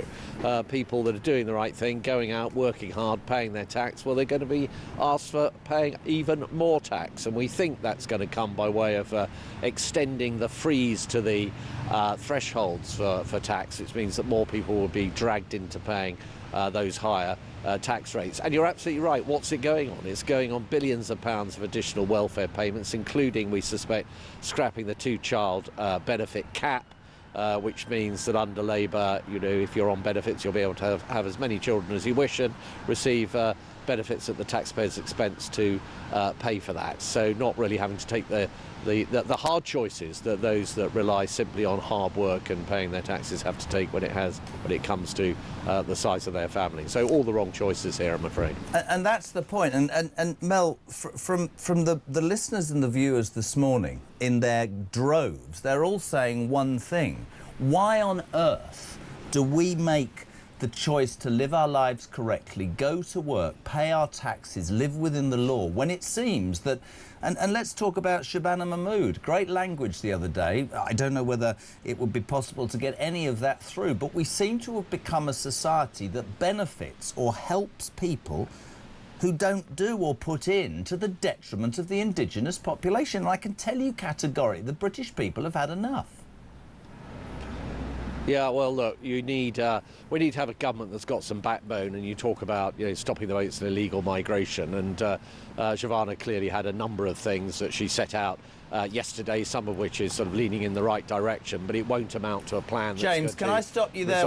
Can I stop you there 1 minute, because you're a nice man. To those idiots behind you, OK, I have a message, OK? Yeah. Go and get a job, OK? Go and do something more useful than making idiots of yourselves. Bye-bye. Sorry, Mel Stride, please continue. They're idiots. That's all right. Don't worry. Unfortunately, I can't see them for the well, you've got a sooty and sweep on each shoulder. That's all I want you to know. So I want you to is that right? Oh, okay. Yeah. very good. Very good. Okay.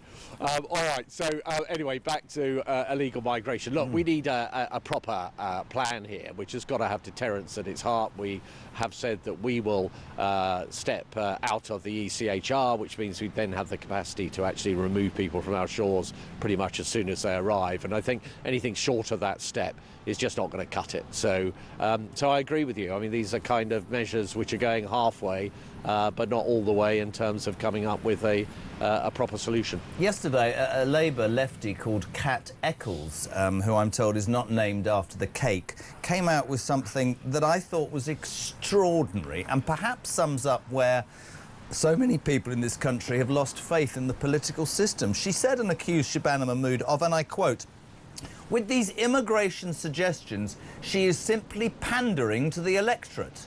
Now, don't get me wrong, Mel Stride, you and your colleagues are elected by us to do a job for us. I find it astonishing that we live as we do. Yes, inflation's fallen briefly this morning, small, but everybody's telling me how hard and difficult it is to live and survive with this cost of living. We've all noticed it. And you've got people like Kat Eccles going, why are you listening to the British people?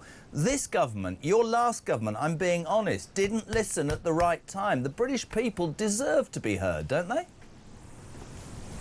Yeah, absolutely. We live in a democracy, and politicians get re-elected or not, depending on what the electorate think of them. And, this idea that somehow you're pandering to the electorate, I mean, what we've got to do is listen to the electorate. Now, you mentioned inflation there, Jeremy, and you're right, it has come down a little bit. It's still going to be the highest in the G7 this year and next year, according to the IMF, so it's way too high. But within that, food inflation has gone up from 4.5% to 4.9%. So a lot of your listeners who are going around the supermarket and wondering why, when they get to the checkout counter, things are going up, there is your answer. Food inflation, I'm afraid, is still increasing. And that's because of some of the tax choices this government's taken.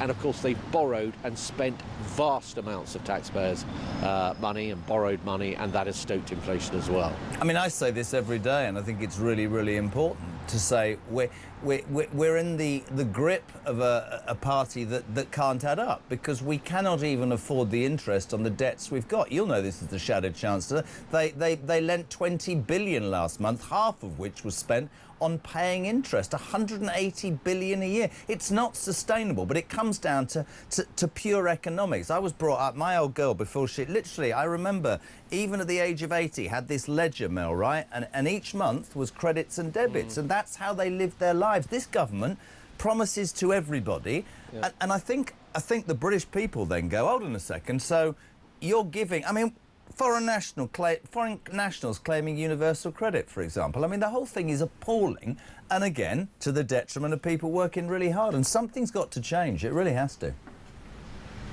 Yeah, it definitely does. Look, we've been living beyond our means for some time now. You're right about your point about debt interest. Debt interest alone is 100 billion a year. That is twice what we're spending on defending this country, our defence budget. And the way to get it down is control government spending, and we set out a lot on that at our recent party conference. You know, at the moment, Jeremy, the civil service in 2016, it's grown since then by 37%. To the present day. So we will cut that back to the size that it was in 2016. We've announced a large number of proposals to save £23 billion from that welfare budget. So really getting on top of all the kind of issues that your listeners have been talking about, including not paying benefits to foreign nationals. So, you know, we are absolutely in the right place in terms of what we need to do, but of course we need to get back into office to do that. Can I ask you a question, a personal question? Can this country financially survive another 3.5 years of this Labour madness? I think it's getting really, really difficult. I mean, there are lots of people speculating about some kind of financial reckoning coming our way, perhaps around the bond markets.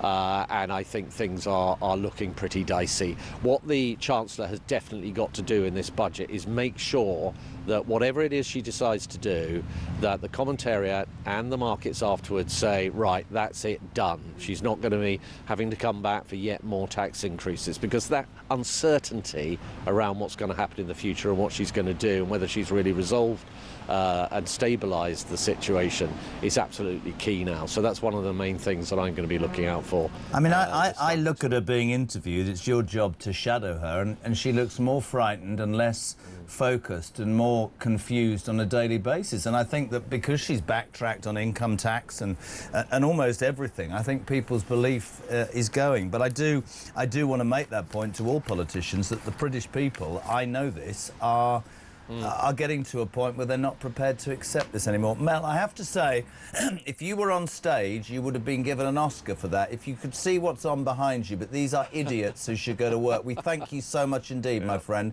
and thank you for your time this morning. Mel Stride, Shadow Chancellor of the Exchequer. Honestly, is it just me? Get a job, those people. Do my bleeding head in 25 to 8. Say good morning. Let's go to Liverpool. Dan, you're on more... Hello, how are you? I need to drive. How are you? I'm sort of doing good. It's a big cold this morning. I'm about to go up, I don't know how many telephone poles this morning for my work. I actually do work for a living, unlike those idiots behind Mel from earlier. Yeah. Which is, but my point is, what's the point of being a good person, working your backside for a government that's just going to give to everyone? We actually have an individual on our estate. We call him Porridge because he's in and out of jail more times than anyone can mention. He rents out his little flat, and it really makes me feel sick to say this. Who's the bigger mug, him or us lot? He goes to jail, he gets food paid for, he gets a bed nice and warm, while we're starving and worried about putting the heating on. Did you say he rents his... Sorry, did you say he rents his flat out when he gets jailed? Yeah, honestly, it feels like he's playing a game of Monopoly. Oh, my it God. genuinely feels like he... Oh, I can't believe it. His line's gone. Dan in Liverpool, listen, his line's obviously rubbish, but that is the story of the morning. So Dan lives nearby. He works every single day up and down the poles doing the telecommunications, and he's basically just said, there's a guy that lives nearby who keeps going to jail, but every time he goes to jail, he rents his flat out, and he's in the nick, having 3 hot meals a day and a bed.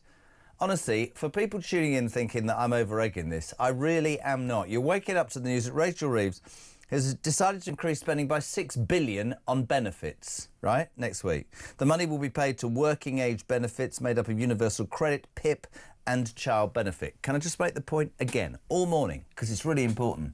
All of us sat here. There's no adult breakfast club, Sakir, but all of us sat here are genuinely happy to come to work to pay for people who are disabled and mentally ill. I, for one, will always be, right? What I'm not prepared to do anymore is let it go that people are scamming the system, that they choose not to work, that they're making up anxiety-based illnesses or whatever it is, because that ain't fair. I also question a Prime Minister who says, I understand your cost of living, but this is all about the Tories leaving a black hole, and then gives his doctor mates £11 billion in a pay rise, or the people who own the Chagos Islands £16 billion. Keir Rachel, in fact, all politicians, the British public are struggling. The cost of living. What does it mean to you, peeps? What about your weekly shop? What have you had to drop? How difficult is your life? Because all I'm hearing is stories from people saying, my life is heading in the wrong direction, and yet if you break into this country, or even if you break the law, in fact, if you do almost anything wrong, you'll be better off than me. What do you make of it? Is that Adam? Is that a new one? Adam, good morning. Hi Jez, this is Adam from Bournemouth. Yeah, what makes me laugh with Keir Starmer is he's a multi-millionaire and he knows how it feels to have no money. This man has not got a clue, taking freebies every week from who knows what, where. Mate, this man's a joke. And it ain't just Keir Starmer, it's all of them. They live in a fantasy land and they think, because we're rich, they haven't got a clue how poor people work. When I'm going out, work 50, 55 hours a week. Jez, it's just a joke, mate, and this country's going to pot. And it guts me. It's sad, really, it's sad.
Across the UK, on DAB+, on YouTube, on your mobile, and on your side.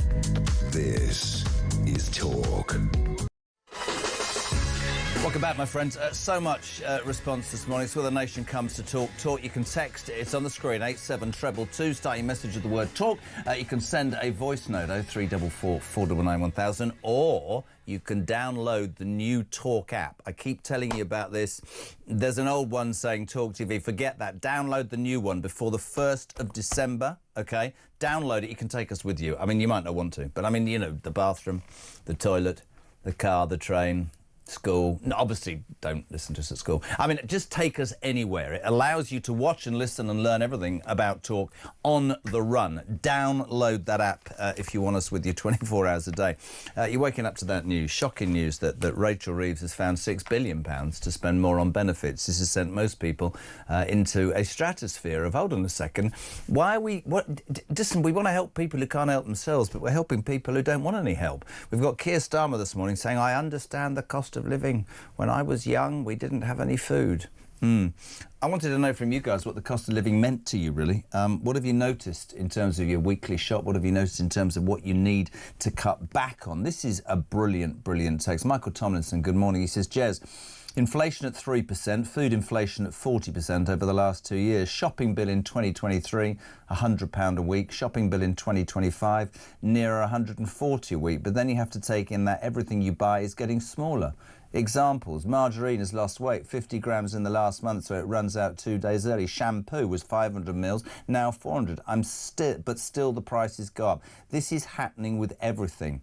2, inflation's going through the roof. Millionaire Starmer telling us how tough he had it as a 10-year-old. Don't make me bleed and laugh. And Lee in Worcester responding to that ridiculous Labour MP, Kat Eccles, who yesterday said to Shabana Mahmood, who's trying to at least come up with a plan for illegal migration. Do you know what your problem is, Mahmood? All you're doing is pandering to the electorate. Sorry, I thought that's how you got your job, Ms. Eccles. Pandering to the electorate, says Liam Worcester. Don't they get that this is their job? If the British public wanted to vote to reduce immigration to tens of thousands, oh wait, they did. That is exactly what they should do. If the British public voted to ban cars, unlikely, but that is what we wanted. That's what you're supposed to do, Cat Eccles. Ridiculous human being. One of the other things that's in the news today, and this won't surprise you, I'm not trying to depress you. Obviously, inflation's not great. Food inflation's gone through the roof. We've got people streaming into our country. It has been announced, ladies and gentlemen, God, I took to ruin your Wednesday. There is a serious risk that a key Labour manifesto pledge to cut NHS waiting lists will not be met. There's a shock. MPs have said as they likened the government plans for NHS reform to the poor practices seen on HS2. So not content with screwing everything else up, it sounds like one claim about the NHS2 is not going to work out. We say a very good morning to the former Conservative Health Secretary. Long time no see. Stephen Dorrell, good morning. Morning, Jeff. Good to see you again. And you, my friend. You're sitting there smiling because, let's be honest, we've got a government that can't tie its own bleeding shoelaces up. Before we talk about the NHS, can I just take your take on what so many people... I've never seen a response like this, genuinely. She's found 6 billion, Rachel Thieves, to give to benefits, but she was going to increase income tax because of the black hole, but that hasn't happened. We've got Keir Starmer saying he understands a cost of living crisis, but I've got so many people saying this government doesn't care, can't add up and doesn't get it right. It's not great, is it, Stephen? It's not great. Well, you did say a moment ago that this is Good News Wednesday, and you're piling it on a bit, Jeremy, and as you say, not great by any stretch. No. Keir Starmer remembers, maybe he does remember poverty, but he certainly hasn't experienced it recently. And the thing about announcing more spending on benefits, we have to remember this was the government in the summer that was saying it was essential that we cut the benefits bill and then failed to carry that through the House of Commons because it couldn't do it with its own backbench support. So in the summer it was telling us it was going to cut benefits. Now it's telling us it's going to increase them. It's extraordinary, but they can't get anything through. I mean, we had Shabana Mahmood on Monday with language I'd rarely heard from a Home Secretary for a long, long time, Stephen, finally addressing the issues of immigration, which is also a financial drain, and tried telling working people who've been out already 3 hours this morning that you can come here and be treated and given far more than you can if you work legally and live within the confines of the law. And she was stood there and I mean, great words, but we all know that the balmy left wing won't get any of that or allow any of that to happen. It's almost like he and his government is neutered by the backbenchers and we face another 3.5 years of this madness. Well, a government that can't carry, that doesn't need to control its backbenchers, that's actually the wrong word in a parliamentary democracy, but it should have the support of its backbenchers, and it shouldn't announce policies until it's sure that it can carry them through with the support of its backbenchers. Do you think he'll last? The Labour Party has long history at sticking with leaders because it can't think of anything better. So I'm not taking bets, is the answer. Good man. There is serious grist this morning. We discovered that a key Labour pledge to cut NHS waiting lists will not be met. Everybody's going, are you surprised? What's your take on this, Stephen? Well, A, I'm not surprised. B, the other thing that the Public Accounts Committee is saying in that report, which I think should give us all pause, is that it suggests that the government's plans to reform the NHS remind it of the planning for HS2. Well, we know where that ended up, and I agree with what the Public Accounts Committee is saying this morning about the bad planning that has gone into the NHS reform proposals that the government has been announcing. I suspect many people will listen to that line, you know, there is a serious risk that their manifesto pledge to cut waiting lists in the NHS won't happen. Most people will go, are you surprised? But let's just cut a little bit deeper if we can. You were a Conservative Health Secretary. Are you one of those people who believes that the NHS needs more and more money on an annual basis, or should it actually be taken off its revered pedestal, be told to understand that we've a much older and larger population and it needs to update its practices, its management and the way it does its business, because it is turning into just a cesspit down which we throw money after money and things don't get any better, Stephen? Well, I don't agree that it's a cesspit. I think, can I go back to your phrase about pandering to the electorate? I agree with the line you were taking about pandering to the electorate. In a democracy, politicians should listen to, respond to the electorate and seek to deliver what the electorate say they want. Now, it seems to me very clear that in the National Health Service, what the electorate want is something that is an organisation that lives up to the ideals of the health service, efficient use of public money to deliver high-quality healthcare. The problem is that if we take the specific example that was covered by the Public Accounts Committee this morning, it was talking about the abolition of NHS England. Now, I was against the creation of NHS England, so I'm certainly not against abolishing it. What I'm totally against is announcing in February that it's going to abolish NHS England without saying what it was going to put in its place. And only 9 months later, concluding in the course of the last 10 days, the Treasury agreeing to pay for some of the changes that the government announced in February, but without saying how it was going to pay for it. I think that rather sums up the Labour Party. I could do with so much more time. Stephen, very, very quickly, there's a report this morning that says that people are leaving England in droves because of this government. Are you staying or going, Mr Durant? I'm staying. Good man. We'll get you back on very soon. This is Talk. It's 10 to 8.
In terms of your question around taxes, there are no additional tax rises needed beyond the ones that I've set out.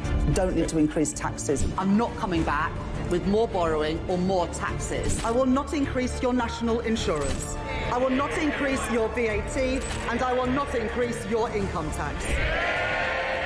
We don't need to come back for more. We've done that now. We've wiped the slate clean. The economic circumstances have declined, deteriorated since a year ago. We are having to look at taxes and spending.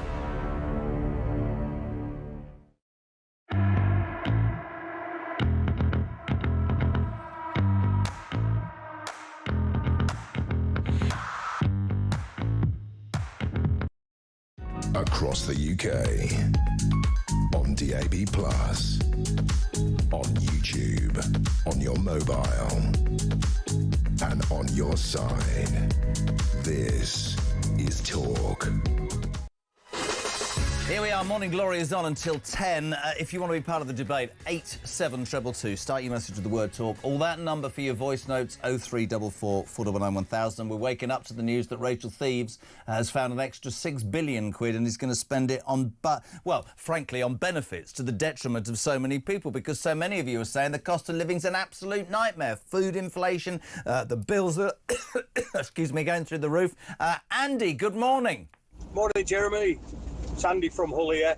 Just listening to poor old Keir Starmer's sob story about him as a little child sitting around the table in poverty, not being able to pay his bills and living on scraps of food. Now, it is coming up to pantomime season, Christmas, so he might be able to audition as little Timmy Cratchit in Scrooge, you know, so he can beg for food and whatever. Come on, please, that guy. Oh, it's just an insult to people who are really struggling. I bet you any money he's never known what it's like to struggle all his life. You know, some of us, harder times as kids, but it's just an insult. It's an insult. It's a joke. Anyway, let's not get upset about it. Have a good day. Bye. Thank you so much, Adid, and thank you for all your response. What does that cost of living crisis mean to you? What have you cut back on? What's happened to your weekly food bill? We want to hear from you. One of the other main news stories of the day, it's all over every newspaper, MI5 alert China is allegedly targeting British MPs with large financial incentives. Our next guest is a man, a former Conservative Party leader, who has gone on and on about the threat from China. A very good morning to Sir Ian Duncan-Smith. How are you, sir? Not bad. Good morning to you.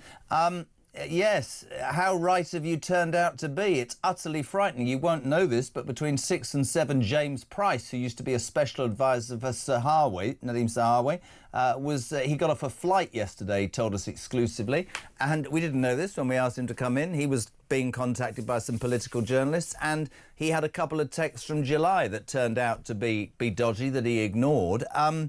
You are absolutely right about this, Ian. This is everywhere, isn't it? Yeah, I'm afraid it is.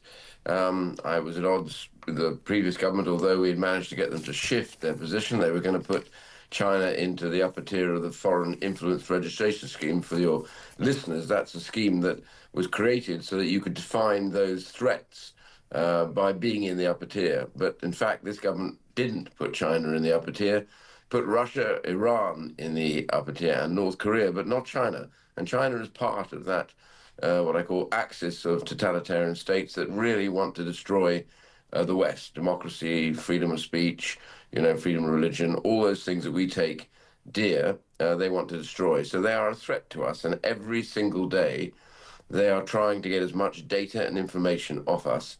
It's going on the whole time. We've been warning about this. The government has been ignoring it.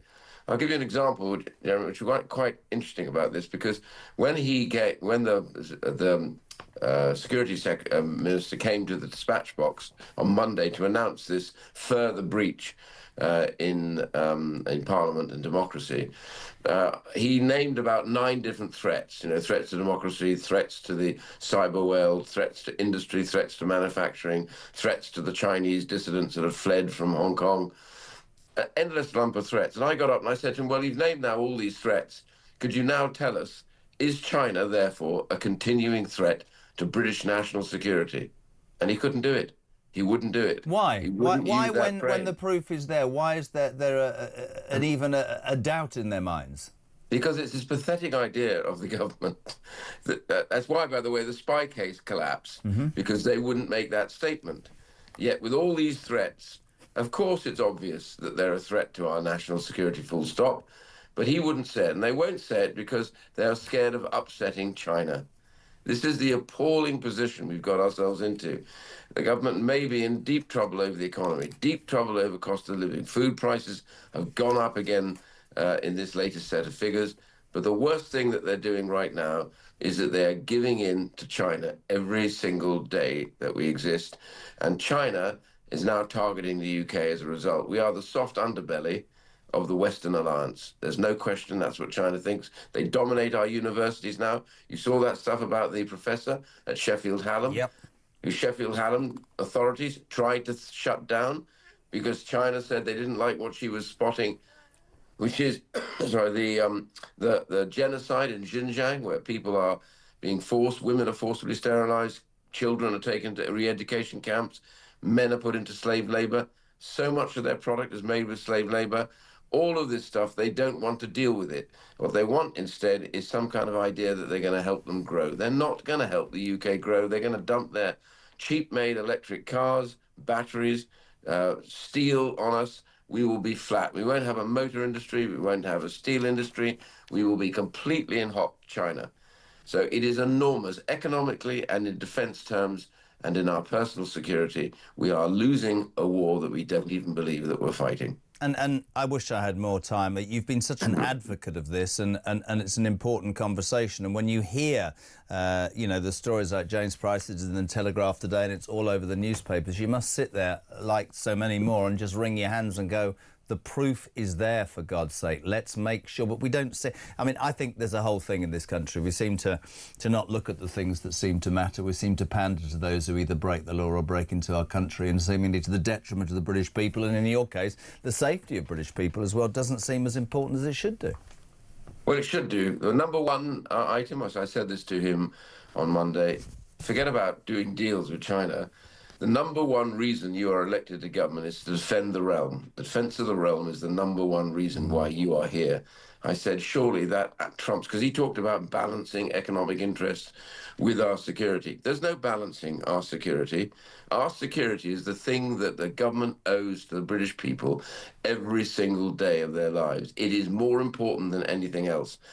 You know, Churchill in the past tried to remind the government of Chamberlain that they were kowtowing to Germany. And Germany, you know, endlessly created a war that cost 60 million lives. We are doing the same with China. They're every bit as threatening now as Germany was in the 1930s, and they're getting their way. Sir, sorry, you know, honestly, could talk to you forever, but whenever it comes to this, it's great to have you on and continue the fight, my friend. Sir Duncan-Smith, former Conservative Party leader, reacting to that story in the front of many papers, MI5 alert over Chinese spies. They're trying to influence, well, MPs with financial incentives. Almost 8 o'clock. Stand by. We've got a member of the Labour Party. I'm looking forward to this after the news at 8.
Across the UK.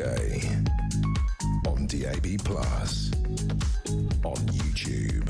On your mobile. And on your side. This is Talk.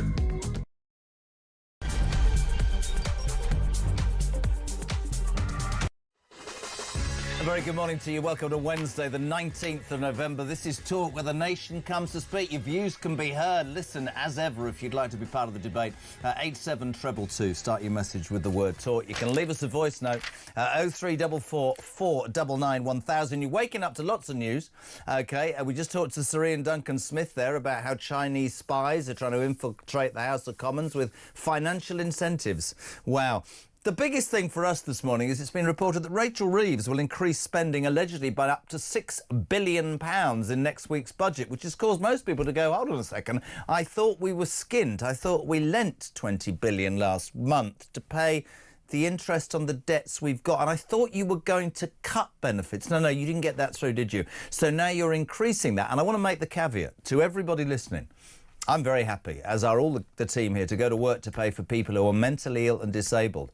But I feel we have to have a debate about how there are people in this country scrounging and taking advantage of a system, or as Christian just said, we're used to this at everything nowadays. There's no doubt if you say to the British public, cost of living's a nightmare, right? But we're going to keep paying for people who break the law, coming to our country, or break the law and just get let out of prison, or basically don't want to work, we're going to treat them better than you. But don't worry, my friends, because your Prime Minister, Sir Keir Starmer, understands how you feel. Morning, Keir. For so many people, the cost of living is the number one issue, whether they feel better off, whether they can make ends meet. And that really matters to me. It matters to this government. When I was growing up, we didn't have enough money. And sometimes we couldn't pay the bills. I know what it feels like to be sitting around your kitchen table worrying about that. And I'm determined that we will bear down and deal with the cost of living. That is why we've introduced free school meals, to the extent that we have, free breakfast clubs. Bloody breakfast clubs. So you understand the cost of living, do you, Sir Keir? Steve, what do you think? Morning, Jeremy. Steve in Essex, struggling to live on my £900 a month pension. Starmer saying that he couldn't afford to put food on the table is an absolute liar. Two parents working in the 70s. He went to public school in the end, and they ended up buying a house in Surrey. Skint my arse. If you're just tuning in, there you go. Welcome to Talk, the home of common sense. 8:05, JK at the controls. Now, I'm going to give credit where credit's due. The Labour Party, as it's sort of engulfed by crisis after crisis, usually has its head in the parapet and refuses to talk to us. But the chairman of the Defence Committee, the Labour MP for Slough, and a good man, I have to say, Tan Desi MP, good morning. Good morning, Jeremy. Look at all those books, man. Good Lord, are they yours? I do try to do my bedtime reading. As the chair of the Defence Committee, I end up going through lots and lots of reports, lots of books. So I've got to make sure that I know what I'm talking about when I am coming on TV with the likes of your good selves. Good man. First of all, in your role as chairman of the Defence Committee, headline in the Daily Telegraph today, Britain not ready to defend invasion. Homeland protection is moving at glacial pace despite renewed threats. We'll have heard already this morning concerns about Chinese spies infiltrating the House of Commons. We'll talk more about what your government wants to spend its money on, but isn't the first rule of any government to protect the realm? Definitely. That is the number one duty of any government. It is to make sure that we are safe, we are protected. So defence and security is vital.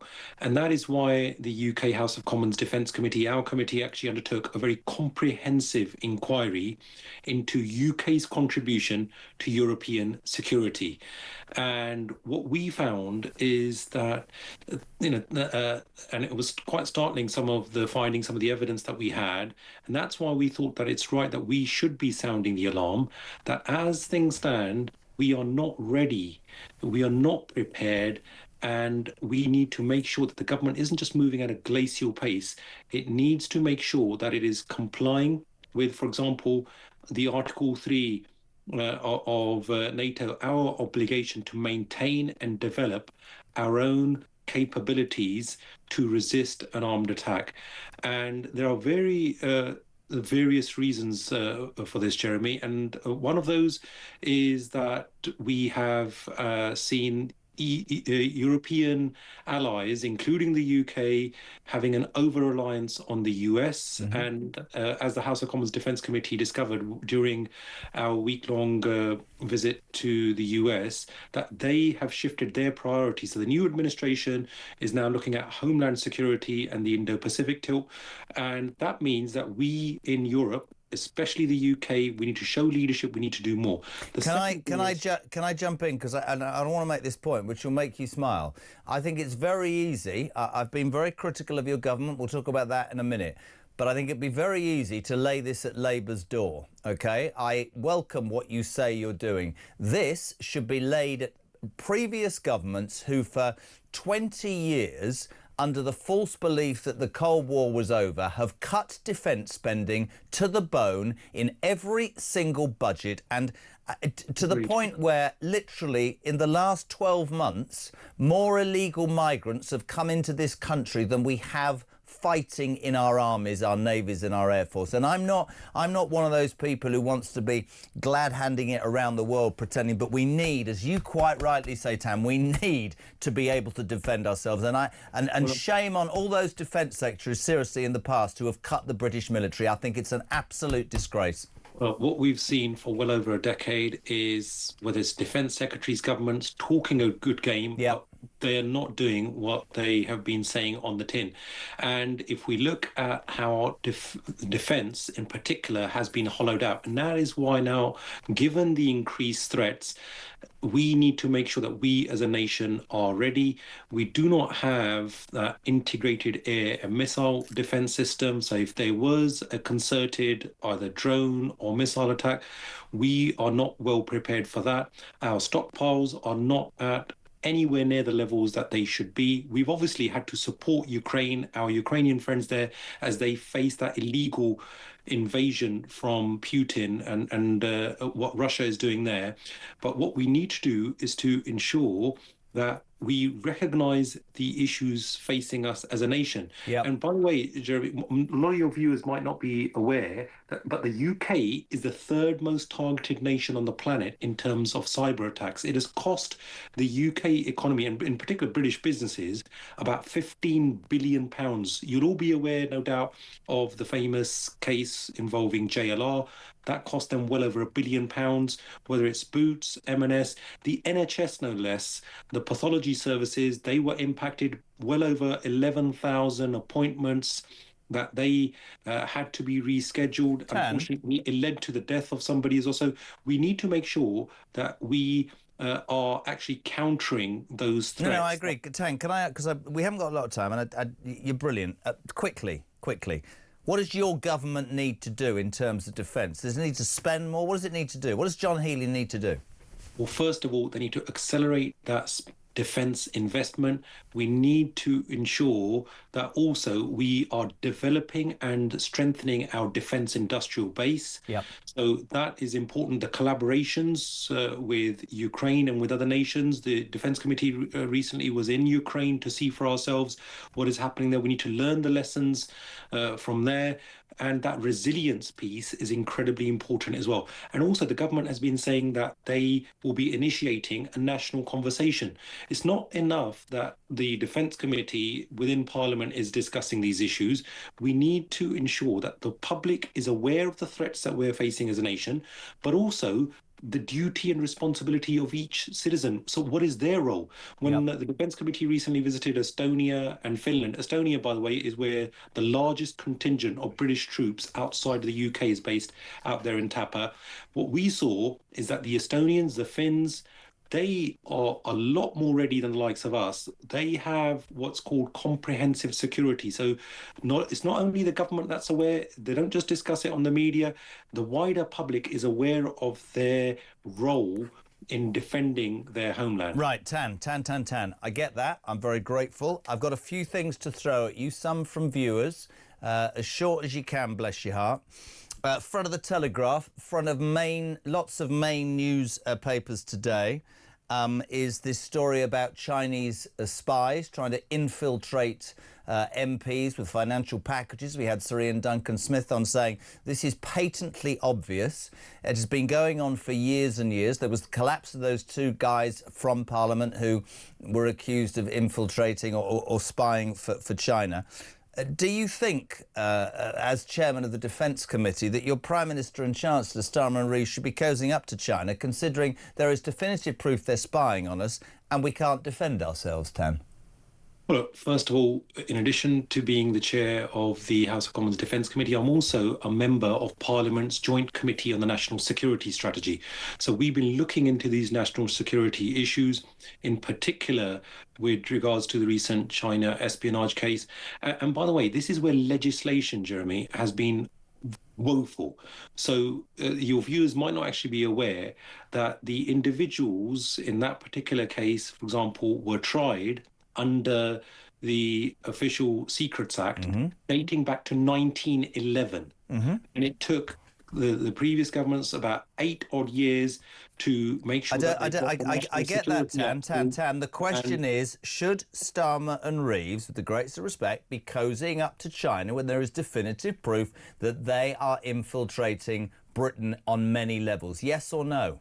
Well, look, that's where it's a very complex picture. So whether we've seen previous Conservative governments or the current Labour government, any government needs to understand the systemic challenges and threats posed by the likes of China, or whether it's Iran and North Korea, but also they need to juxtapose that next to the fact that we have our own national interests. So is that I'm bearing in all of that juxtaposition, do you think this government should be cozying up to China? I have to move on, yes or no?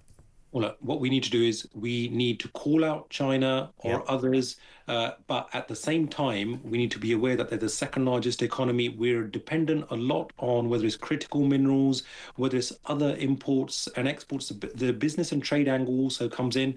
So but what we need to do also is what the government is doing. For example, like yesterday, the Security Minister announced £170 million of funding to ensure that that's sovereign and encrypted technologies, which is used, by the way, by officials and the like to ensure that system is safe. Another £130 million was announced to make sure that existing legislation, for example, into foreign interference. Tan. Sorry, I'm being waved at by all sorts of people. I've got 3 more questions. You're brilliant. I need short answers, OK? Imagine this is really important. This morning we wake up to the news that your Chancellor is going to spend an extra £6 billion on benefits. Can you briefly, please, Tandesi, and I really appreciate you being here, can you explain to my listeners, right, who are going to work, why they're going to be taxed more to pay for those who don't work? Very quickly. At the moment, Jeremy, what is in the budget, even I'm not aware. There's a lot of speculation. First, we had lots of briefings about income tax. Then we had these briefings now about benefits. It's briefing after briefing. I've been an MP for nearly 9 years, and I've seen over that time, every single time the budget comes along, everybody gets on the bandwagon, this, that, and the other. It sells a lot of these. So you don't know yet. You don't know yet. We don't even know what's in the budget. Do you think that Reeves is a good? Do you think that Rachel Reeves is a competent Chancellor? Yes or no? She is very given her role as somebody who's been involved in not just within the Business and Trade Committee, within the Bank of England, lots of other roles as an experienced parliamentarian. But what we've got to do is we've got to have a budget which works for working people, for my Slough constituents, people who are working hard. They've got that strong by giving £6 billion allegedly to people not working and screwing people in Slough who are working round the clock and being taxed to the back teeth. That's not that's you're right, Tam. Those are the people. Jeremy, we've got to support working people. At the same time, we've got to make sure that the most vulnerable within our society, people with disabilities, who are not able to. Now, the reason we can have this discussion, and I have been caveating this all morning, I completely agree. But you lose me, you see, you people on the left, when you say that I agree. I'm happy to come to work, Tan, and pay for people who are mentally ill or disabled. But nobody on the left will look me in the face and admit there are people in their hundreds of thousands gaming the system to the detriment of people going to the work. And by the way, while we're at it, one of your colleagues. We've got to call out people who are gaming the system. And look, one of your colleagues the other day, Kat Eccles, quote, are you still there? Has he gone? Is he frozen? He's frozen. But at the same time, he's back. One of your colleagues, Tan, one of your colleagues yesterday, Kat Eccles, and this is, to me, is extraordinary and has garnered more anger this morning than I've ever seen, really. She said to Shabana Mahmood, who's trying to deal with the immigration situation, patently she won't get it through because you've too many lefties in your party. Kat Eccles said the problem with the Home Secretary is she's pandering to the electorate. Isn't that what you're bloody well paid to do, Tandesi? well, look, what we've got to do is acknowledge that we have issues where there is a serious concern amongst MPs as well as the wider public. A lot of my Slough constituents are concerned that governments have not had a grip, especially with regards to illegal immigration. So when they see people coming over across the channel, these smuggling gangs who are making a lot of money, a lot of misery involved, lots of people have died, people have risked life and limb in order to come over. We need to stop that from happening. So the government needs to get a grip on immigration. We also acknowledge that the vast majority of British people are fair-minded, are tolerant, are inclusive people. We want to have them having trust and confidence in a system. We cannot have a situation whereby things have been just right. We did say short answers. I know it's not in your DNA, but listen to this. No, wait. Pete says Tam Dessy is an all right bloke. There's just one bloody problem. He's in the wrong party. Joanna says Tam Dessy is in the wrong job. He should do Rachel Thieves' job. He has a bachelor's degree in mathematics with management studies from the University College of London. Tan, I tell you, I'm impressed that she's been doing her research there. So, yeah, look. Right, listen, this is a yes or no, OK? 3 questions. Promise me yes or no. Are you happy with how your government's performing overall? He's frozen again? Now he's deciding when to freeze. It can't be. Is he really frozen? Wow. You know what that is? That could quite possibly be the Chinese infiltrating the system inside the Commons so that I can't ask a Labour MP if they're happy with Keir Starmer. Oh, he's back. Right. 3, 2, 1. Are you, yes or no, Tandesi, happy with your government's performance overall? Well, there's a lot that's been achieved that I'm happy with. For example, whether it's with regards to the extra 500,000 NHS appointments, whether it's with the free breakfast clubs, a lot of things that my Slough constituents have benefited. For example, the £25 million going extra into a Slough Community Diagnostic Centre, the more than £50 million for our local Wexham Park Hospital. But there are other issues where the government has not fared so well. So I was very pleased that the Prime Minister took the time out to have a discussion with the likes of myself. And during that chat, what I wanted to make sure is that the government is centred on issues that affect our public. We don't want we want to make sure that they are delivering for working people and dealing with cost of living issues in particular. That's 127 words. Do you think that Keir Starmer will lead Labour in the next election? Yes or no, Tan? Well, he is the democratically elected leader of the Labour Party. He is the Prime Minister, and he has also stated that he will be carrying on. So I think rather than getting involved in speculation as to who's doing what, where and when, and look, I don't even know what I'm doing, next year, let alone what anybody else is doing. I'll tell you one thing I'll say about this man, ladies and gentlemen. You might be politically different to several people listening, but I give you credit, Tan, and I mean that. Yes. You're one of the very few Labour people who stick their head above the parapet and come on, and we appreciate it. The people of Slough are lucky. God bless you. Thanks for coming on. Tandesi, incapable, as most politicians are, of answering a question with yes or no. But let's be fair, we don't get the Labour round. They won't come on because they're scared of being asked questions. So fair play to him for doing it. He's definitely in the right job. Let's go to the break. Apparently, we're not able to defend ourselves, and I should give him some credit and say that he's in charge of the Defence Committee that wants to hold the government to task on this. Laura, what do you make of it all? Morning, Jeremy. Laura in Wiltshire. Great show, and I hear you battling everything that this useless government are doing and the previous useless government. But the Defence Committee in the Commons has just released a report. It's on the front of the Telegraph saying we're not ready to defend an invasion. We are hopelessly, hopelessly underarmed. So everything else just doesn't matter. We can't defend ourselves against illegal migrants, and we can't defend ourselves against a foreign force. That is what we should be worrying about, and Reeves should be upping the defence budget first and foremost. Great show.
This is opposing for the sake of opposing, something Labour did when they were in opposition in the last government, rather than just saying, you know what, this isn't perfect, but you know what, it's a damn sight better than where we are now. Am I fair in my criticism, or is there a good reason why reforms should oppose these measures? It's a difficult one because, as you quite rightly say, it's a step in the right direction. But I think Reform have bloody good reason to be highly sceptical of this. They have been shouting from the sidelines for not years but decades. Across the UK, on DAB+, on YouTube, on your mobile, and on your side. This is Talk. Welcome back to Morning Glory, 8:25, Wednesday morning. We're live across the UK. This is where the nation comes to talk. You can have your say. It's 87222. Start your message with the word talk, or you can ring, leave a voice now, 0344 499 1000. You're waking up to the news that Rachel Thieves allegedly will be spending an extra $6 billion in next week's budget on benefits. I thought they were trying to cut the benefits bill. No, we're going to increase it. I don't know where she's found that money from, because last month she borrowed $20 billion just to pay the interest on the money that she'd already borrowed. Financial meltdown. Morning, Mark. Mark from a little town in Shropshire, I won't say where.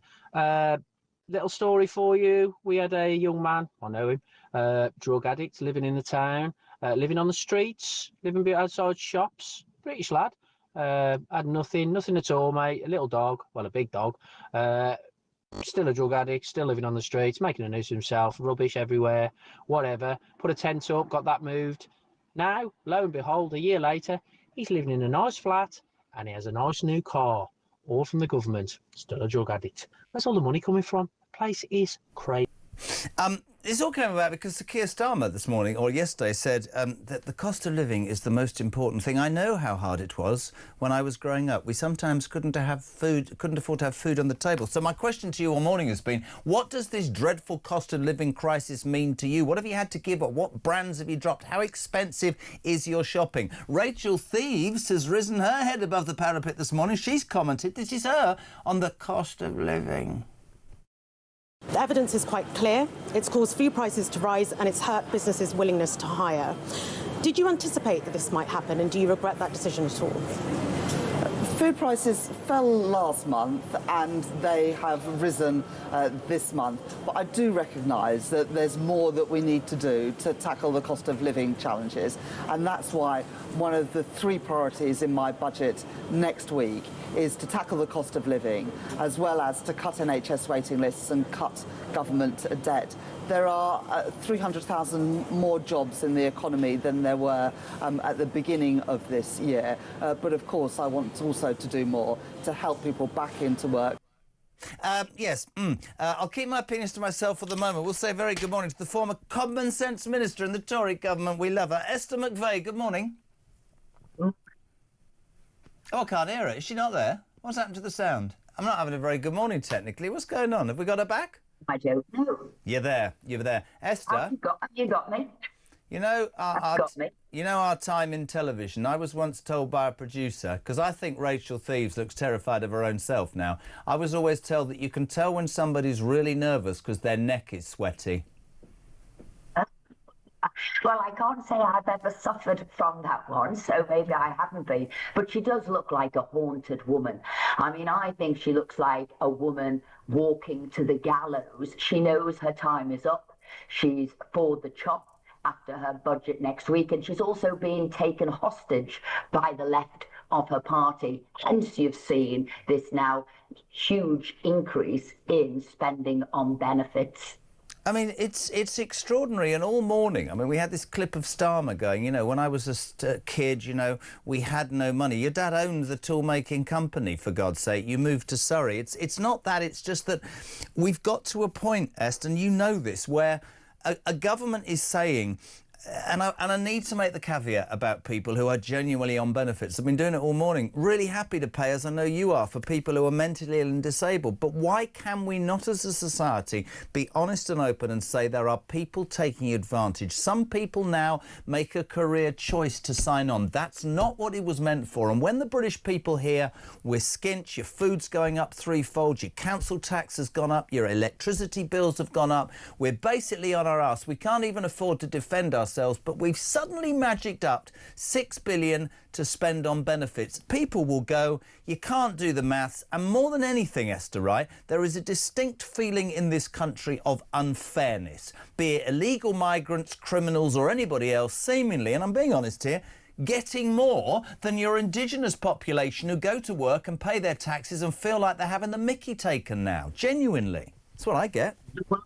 The word there is unfairness. And when people think, as some of your callers, viewers have called in and said, I feel I'm the mug. I'm getting up early in the morning. I'm working all the hours God sends, and my standard of living is less than the person next door who's on benefits.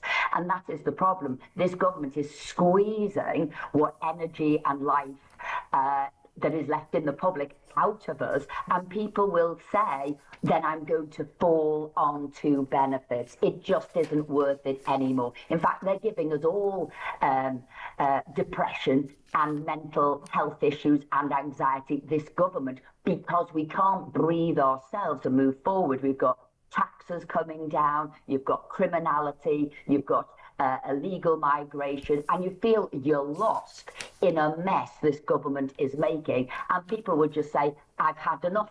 I'm going on benefits too. We looked at the numbers last week. Over 8 million people on out-of-work benefits. 4 million of those now don't even have to look for work. So they've caused a disaster in the benefit system, and I can't see it getting any better. Yesterday, a Labour MP, in responding to Shabana Mahmood's The rhetoric was good, right, about immigration, which is also a squeeze financially. Her name's Kat Eccles. Apparently she's not named after the cake. But this woman literally attacked Shabana Mahmood, and this is what we're dealing with in this country, by saying, and I quote, "She's pandering to the electorate." Am I wrong in saying, Esther McVey, that the very reason all of you are in power or in Parliament is because we voted for you, so what you should do is represent us? How the hell is that woman in the House of Commons? It's ridiculous. I thought it was very revealing about her that she said, "You're pandering to the electorate." Because if you think what the Labour government was saying before they got into office, they told us, the country, I will say now, a whole load of lies. Energy prices would be coming down. Yeah. We would be looking after you. We would give you a change. We'd grow the economy. So they were saying all this. So is she now saying, oh, crikey, you don't want to live up to any of that. You don't want to be pandering to people. We duped them. We got in. And then what have we done since we've got in? Well, we haven't grown the economy. We're getting more people on benefits. We've pumped money into the public sector. We've put money into net zero nonsense. So I thought this was very revealing about her, because you are here as politicians to be answerable to the public, to deliver for the public. So you can't use that as she's shocked that Shabana Mahmood was doing that. Though I have to agree with you, I think it was a terrific performance by Shabana, but I will also say it was only a performance by Shabana. Remember, this is a woman who has said she wanted an amnesty on all illegal migrants. Yes. She is the one who signed the letter to stop criminals, illegal foreign criminals, being sent out of the country, and also those welcoming refugees to our shore. So how has she now all of a sudden become tough on immigrants and refugees? It does not stack up. It's another kidology from this government, like Starmer with his change before the general election, and also it's her putting a stake in the ground for her leadership bid. I can talk about the Chinese spy thing, I can talk about immigration, but all morning inundated about the cost of living. And I took this call earlier, a couple of hours earlier. I want to replay it to you, and I want to replay it to people who perhaps weren't listening. If I was in the House of Commons, I would demand all 651 MPs sat down quietly for a minute and listen to this, because this is Anna, and this is the reality of the United Kingdom and how much the people are struggling. Anna. Morning, Jez. Anna, sorry. Jez, this morning, I feel so ill. I really do. I just want to go back to bed. I've been ill for 3 days, and I'm still getting up and going to open what is left of my business. And I wonder, Jess, because I'm just getting so angry, why do I, at my age, go to work to keep people in hotels that are criminals, Jess? Why am I keeping 1.2 million non-British people on benefits? Why am I keeping people who can work on benefits? And I can't stand another 3 years of it. I really can't. And if I'm an example of how the British people are feeling, I tell you what, this country's going to blow, because I've absolutely had enough, Jess. Esther McVey? Well, when I said before, this government is just crushing the life out of people, really pushing them to the end of the tether, Anna says it there. Particularly, I would say, because I speak to a lot of business owners who say, oh my God, Rachel Reeves, did you not know when you pushed up that employer's national insurance contribution, this is costing me, and obviously they'll have different amounts depending on the size of the business, but it's pushing us over the edge. We've just come out of lockdown. Some of us are just getting our businesses back on track. We're just about coping. We cannot cope with that taxation. We cannot cope with you pushing up the minimum wage. We cannot cope with you now saying workers' rights from day one. And these are the people who are keeping people in work. Yep. These are the people who are paying the tax into a system that they can hand it out grandoir, as if they're sort of Lady Bountiful in benefits and handing it to the public sector. It is these people who are paying those bills, and they feel absolutely left out. And my heart goes out to her. I mean, run a little business myself, knowing week to week, have I got the bills? Can I pay the, your business rates? Can I pay the wages of other people, light, electricity bills? And I had a company in much better times. So to be doing it now, it must be an absolute nightmare. And I think it comes back, whether it's Anna or other people, where you just think, am I being listened to? Does my government, do my elected representatives really understand? It's like the immigration issue, right? I sit and I listen to these people who drill on and on. I heard some lefty yesterday say, we shouldn't demonise refugees. And I start that whole thing about they're not bloody refugees, they're in France, it's a tent, it's a 4-star hotel. But I always come back to the same thing. I feel like this country that I've lived in for 60 years has changed dramatically in the last few years and is now saying if you break the law, we'll let you out early and actually we'll make sure we rehabilitate you better than the poor victim. If you break into this country, we'll actually lay out the red carpet to the detriment of the people who go to work and pay their stamp. We'll get you a doctor and a dentist. And we keep saying these things and people go, oh yeah, that's just the usual far-right rhetoric. No, it isn't. It is not. I think that all politicians need to understand that the British people are sort of at the end of their tether. Listen to this one as well. This is Tracy Esther quickly on Labour. Morning, Jeremy. I hope you grill whoever it is that's speaking for the Labour Party this morning. Can they honestly look at their family in the face and say they're doing a good job? Because I would be embarrassed if I was the wife of Keir Starmer, and put it to them that, do they honestly think that if they can, that they would get voted in again? Their biggest thing is to protect the British people, and they're just not doing it. Sum it all up, Est. Why shouldn't we all just walk away from this country, not work and sign on? Give me some hope, please. Well, I'll tell you for why. Because we are true Brits who are proud of this country and love this country. And when you look at it over our history, most of the time we've done well. So we should not be giving up because we've got 400 numpty Labour MPs when you've got the rest of the country, right, over a period of our history where we've done brilliant and helped the world out in so many instances. So that's why we're going to fight on.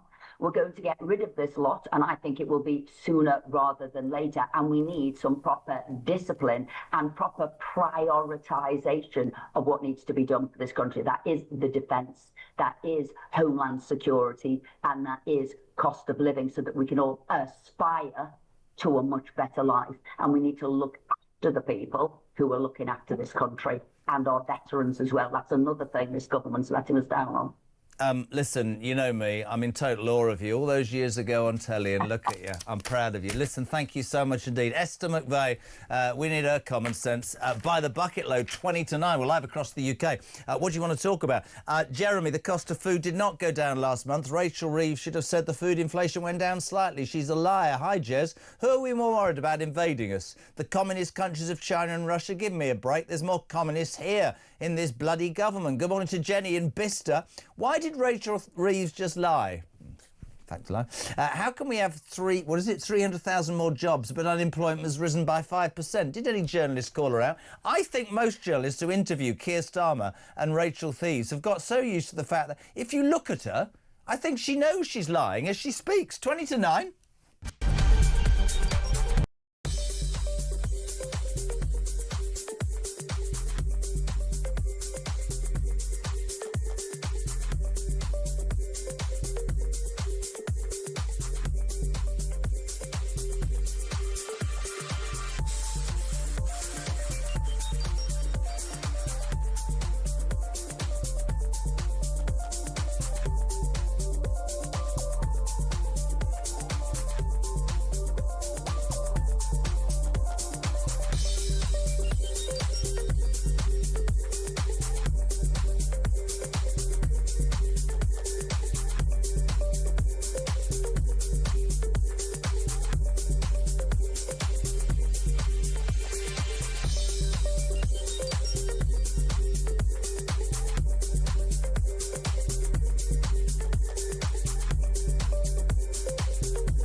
across the UK.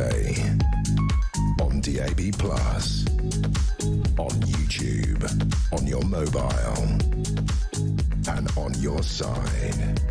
This is Talk. Rupert Lowe, independent MP, and just a tick, but I've got to read this. Margaret in Birmingham. Talk. Tell Tandesi and the Labour Party this is how to answer questions yes and no. Is Starmer crap? Yes. Does he ignore the British people? Yes. Does he put migrants first? Yes. Is he the worst PM in history? Yes. Does he like a freebie suit? Yes. Is he popular? Absolutely not. Thank you, Margaret in Birmingham. Rupert Lowe. Good morning, sir. It's been a while. How are you? Morning, Jeremy. How are you? Isn't Esther wonderful? Amazing. You've got your cricket jumper on. Are you getting ready for the Ashes, dear boy? What's going on? I've been playing tennis at my club early this morning, and you guys said you wanted me on at 8:30, but I've been patiently waiting for you, Jeremy. Well, you know what the world's like. I'm surrounded by. We've got a Labour government, mate. Nothing's on time. Rupert, I wanted to pick your brains. Independent MP for Great Yarmouth. We'll talk cost of living in a sec. Let's talk about Shabana Mahmood. On Monday, this sort of, let's be honest, barnstorming performance, and I don't think I thought I'd see rhetoric like that from a Home Secretary of any side, let alone the Labour Party. We, of course, all know that within about 3 seconds, all the lefties who manage to defeat anything they put forward of any sense, not that that's very often, will destroy it. The human rights lawyers will get involved. But just a couple of things I wanted you to pick up on. When we cut through it all on Monday, there was that rather frightening edit that said, and to get rid of people who have broken into your country illegally, we're going to give you a minimum of £3,000 each to do one. I don't in any way, Rupert Lowe, understand how that works when we wake up to a cost of living crisis daily when British people are struggling. Ludicrous. Well, let's look at the good news, Jeremy. And the good news is that when I started talking about deportation and mass deportation of illegal immigrants, when I came into Parliament, it was the genesis of my disagreement, partial disagreement with Nigel Farage. The people were shocked, so that the chamber, almost you could hear a pin drop in the chamber when I started talking about it. What we should be celebrating is the fact that everybody is now talking about deportation of illegal migrants. So we've moved the Overton window a long way, and you probably saw we actually supported Shabana Mahmood's words when she started talking about taking this seriously, because as you quite rightly have said earlier in your programme, this is of major concern to the British people.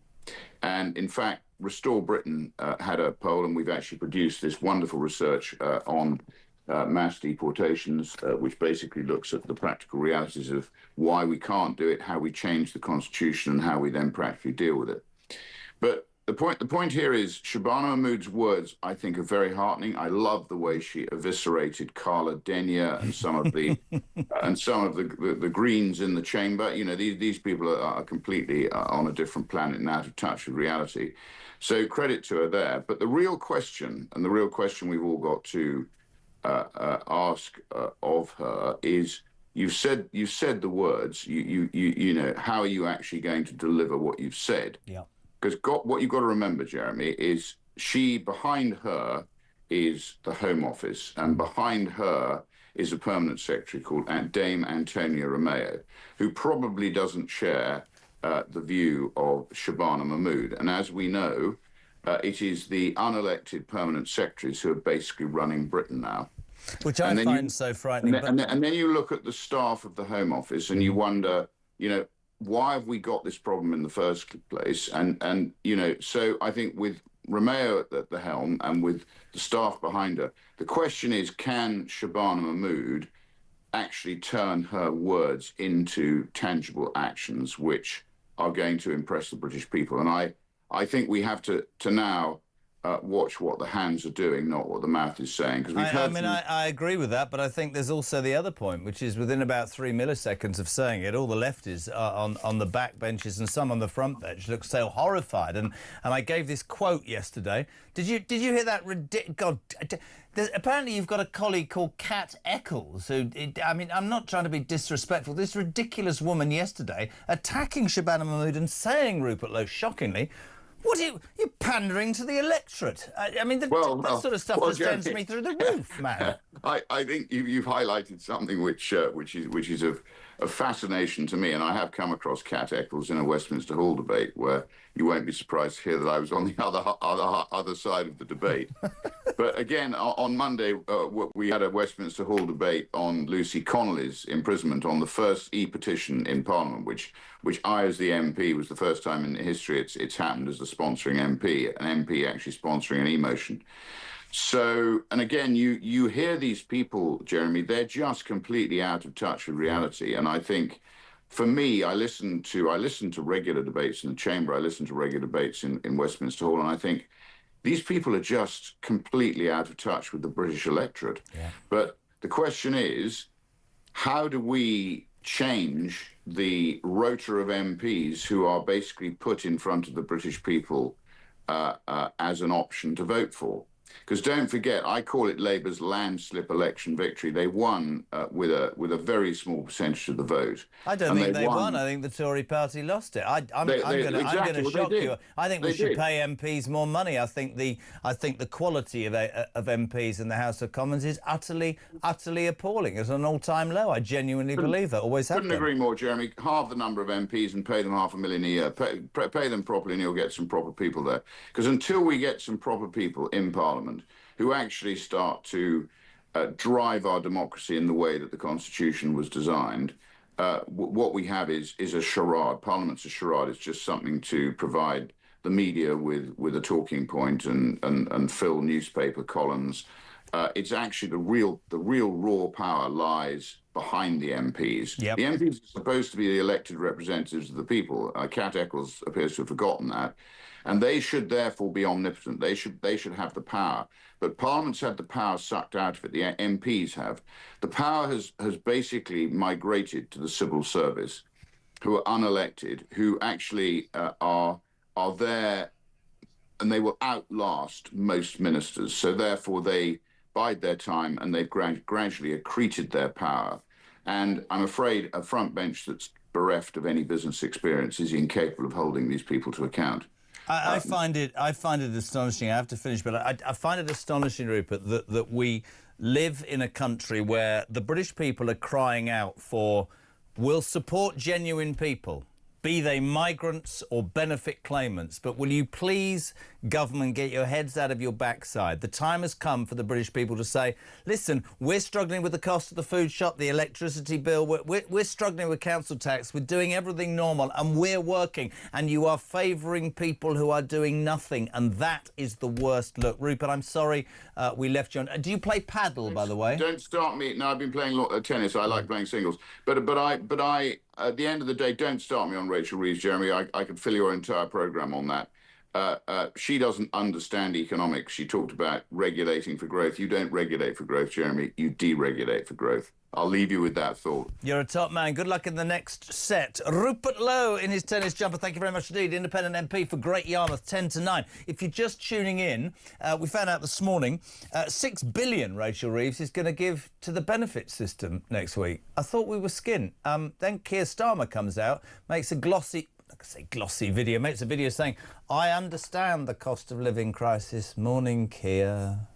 For so many people, the cost of living is the number one issue, whether they feel better off, whether they can make ends meet. And that really matters to me. It matters to this government.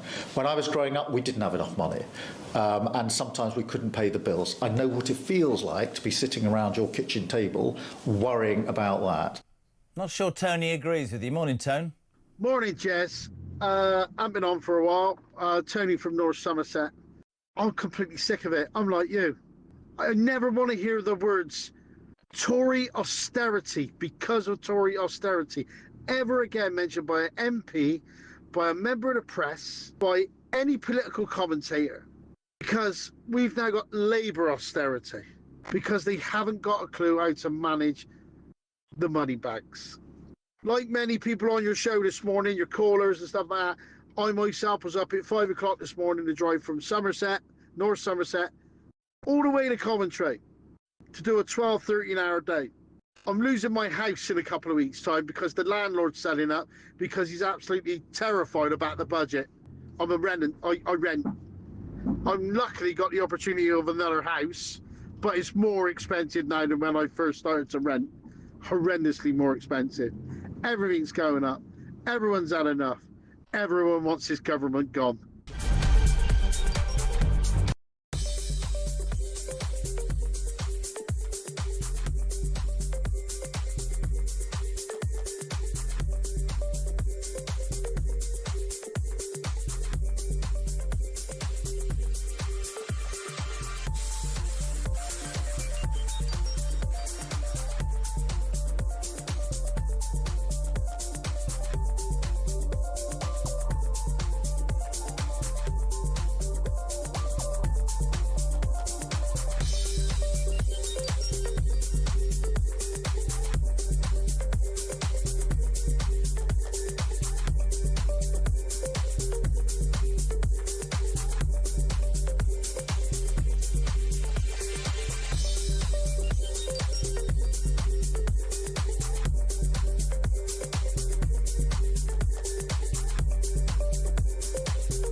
In terms of your question around taxes, there are no additional tax rises needed beyond the ones that I've set out. Don't need to increase taxes. I'm not coming back with more borrowing or more taxes. I will not increase your national insurance. I will not increase your VAT, and I will not increase your income tax.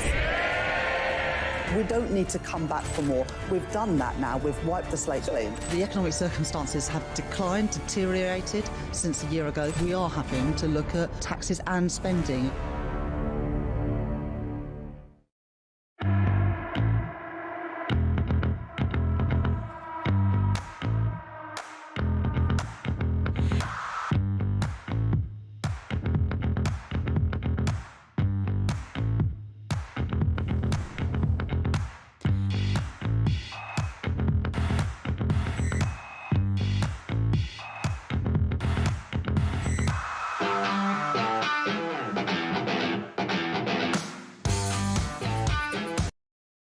Across the UK, on DAB+, on YouTube, on your mobile, and on your side.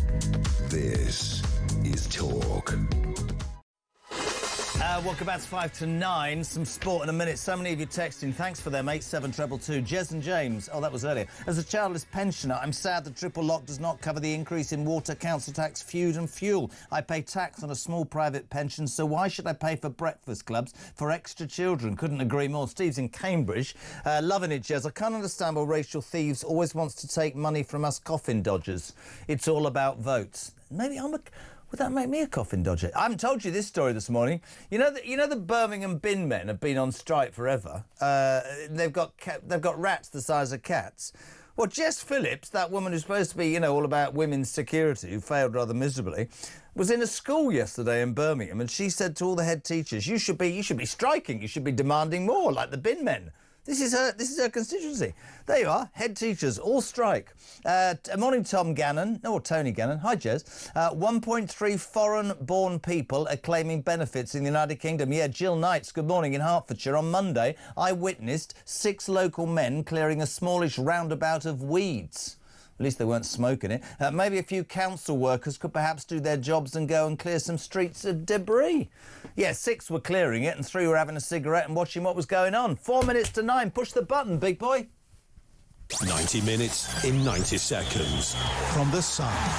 A very good morning to Jack Ross, a top football reporter at The Sun. Jack, I might have been asleep, but I was reading all about it this morning. Wonderful. Forget everything else. What a performance from Scotland last night in the football. It was absolutely. I managed to stay up and watch it. It was absolutely incredible. And just after watching England's qualifying, which is so monotonous and tick box and everything, a lovely bit of drama with Scotland, and they absolutely delivered right from the off. Flower of Scotland at Hampden was incredible. They go in and get that incredible early goal from Scott McTominay, who's had so many heroic moments. Can I just jump in? Scott McTominay, right? If I was in Manchester United, anywhere near the board of directors, that has to be the biggest mistake. He looks brilliant at Napoli. This is the first World Cup since 1998. Ali McCoy has lost his job and is on the Diet Coke this morning. 27 years. Fantastic achievement by Steve Clarke and his team. It's a huge achievement, and it's just like you said, it's another kick in the teeth for United. Very embarrassing that they've let a player that can be a MVP for Napoli and win the title and then go and do this for Scotland. But just the way they dug in and managed to spring back and get on the front foot after Denmark got it level, not once but twice with 10 men. Incredible goal from Kieran Tierney, and then the commentary as well. I don't know if you've heard it, of the commentators shouting "shoot, shoot" when Kenny McLean's on the halfway line and lumps that one in from his own half. It was just incredible. It was so good to have them in Germany last year, the Scottish fans, the Tartan Army, and it'll be amazing to see what they can do in America, Canada and Mexico. Last couple of European Championships they've got into, but as I say, first World since 1998. Steve Clarke, sort of known as the sort of number 2, a Brian Kidd-like figure for years under Mourinho at Chelsea and other people, has absolutely done the best job for Scotland, has he not? Oh, his record's incredible. You mentioned it there, 2 Euros, topping a World Cup qualifying group for the first time in God knows how long as well.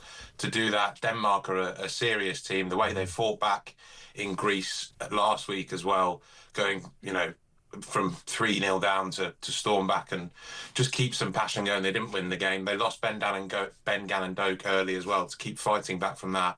That's the spirit he's put into them, reminding them of these incredible special moments that they've managed to have under his management, and he deserves all the credit in the world. He's got Stephen Naismith on his team, Alan Irvine, who's a veteran working alongside managers like David Moyes for a very long time. They all deserve such enormous credit, and they all showed the coaching staff, the players, so much heart, and they deserve everything. Unashamedly, as the name Kyle suggests, being half Scottish, well, my dad was, I just think it's a fantastic story. I think the World Cup will benefit from having them there. And if you are Scottish this morning, well done. You're going to the World Cup. Jack Rosser from The Sun, who do you support? Southampton, so I'm ashamed you didn't give Rupert Lowe a bit more of a grilling about what he did there. Southampton, and I thought I was having a bad season as a West Ham fan. Jack Rosser, thank you very much indeed. Sun Sport has got all the main stories, including that fantastic Scottish win last night, taking them to their first World Cup final in 27 years. We're live across the UK. This is Talk With A Nation Comes to Speak. The cost of living is a nightmare, but the Labour government have found £6 billion more to spend on benefits. What do you make of it? 87222. Start your message with the word talk. Leave a voice note. And next, after the news at 9, Dan Hodges on Morning Glory. See you in 3.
across the UK. On DAB+, on YouTube, on your mobile, and on your side. This is Talk.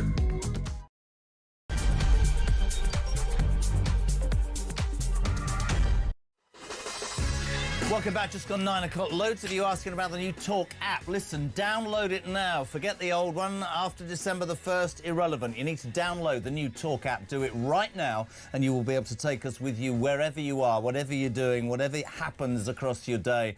You can get Talk in your ears or in your eyes 24 hours a day. Download that new app. You're waking up, of course, to sort of, well, it's not a massive news day, but what we've managed to surmise is that Rachel Reeves next week in the budget will indeed be spending, increasing the spending on benefits by an extra £6 billion, because apparently, despite the fact she's skint and had to borrow £20 billion last month, she's managed to find £6 billion as some sort of sweetener, I guess, to people who are on benefits. Irrespective of the cost of living crisis, it's engulfing the rest of this country. And so, look, this morning has been about saying to you, what does that cost of living crisis mean to you? What does it mean in terms of your increased weekly shop? What does it mean about brands you've had to drop, treats that you no longer can afford? What has it done to your lifestyle? Because the truth of the matter is, when people hear £6 billion more on benefits, people start asking questions. And I'll do that caveat I've been doing all morning. Really happy to come to work and pay for people who are mentally and physically not able to work. But fed up to the back teeth, like millions of you, right?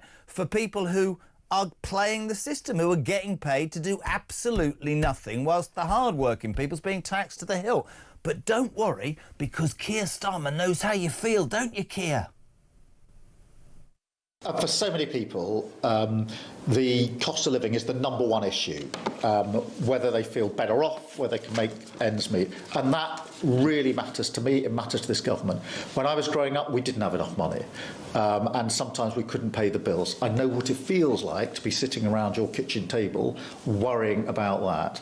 And I'm determined that we will bear down and deal with the cost of living. That is why we've introduced free school meals, to the extent that we have, free breakfast clubs. Bloody breakfast clubs. Could I respectfully suggest that in those days, and I was same sort of a little bit older than him, having a breakfast table, a kitchen table, means you had quite a big kitchen. We didn't have a kitchen table, so we didn't sit around it. However, don't fear, not only does he understand what you're going through, but Rachel Reeves celebrated this morning that inflation dropped 0.2%. She doesn't think that food prices... She's deranged, this woman. Put her on now.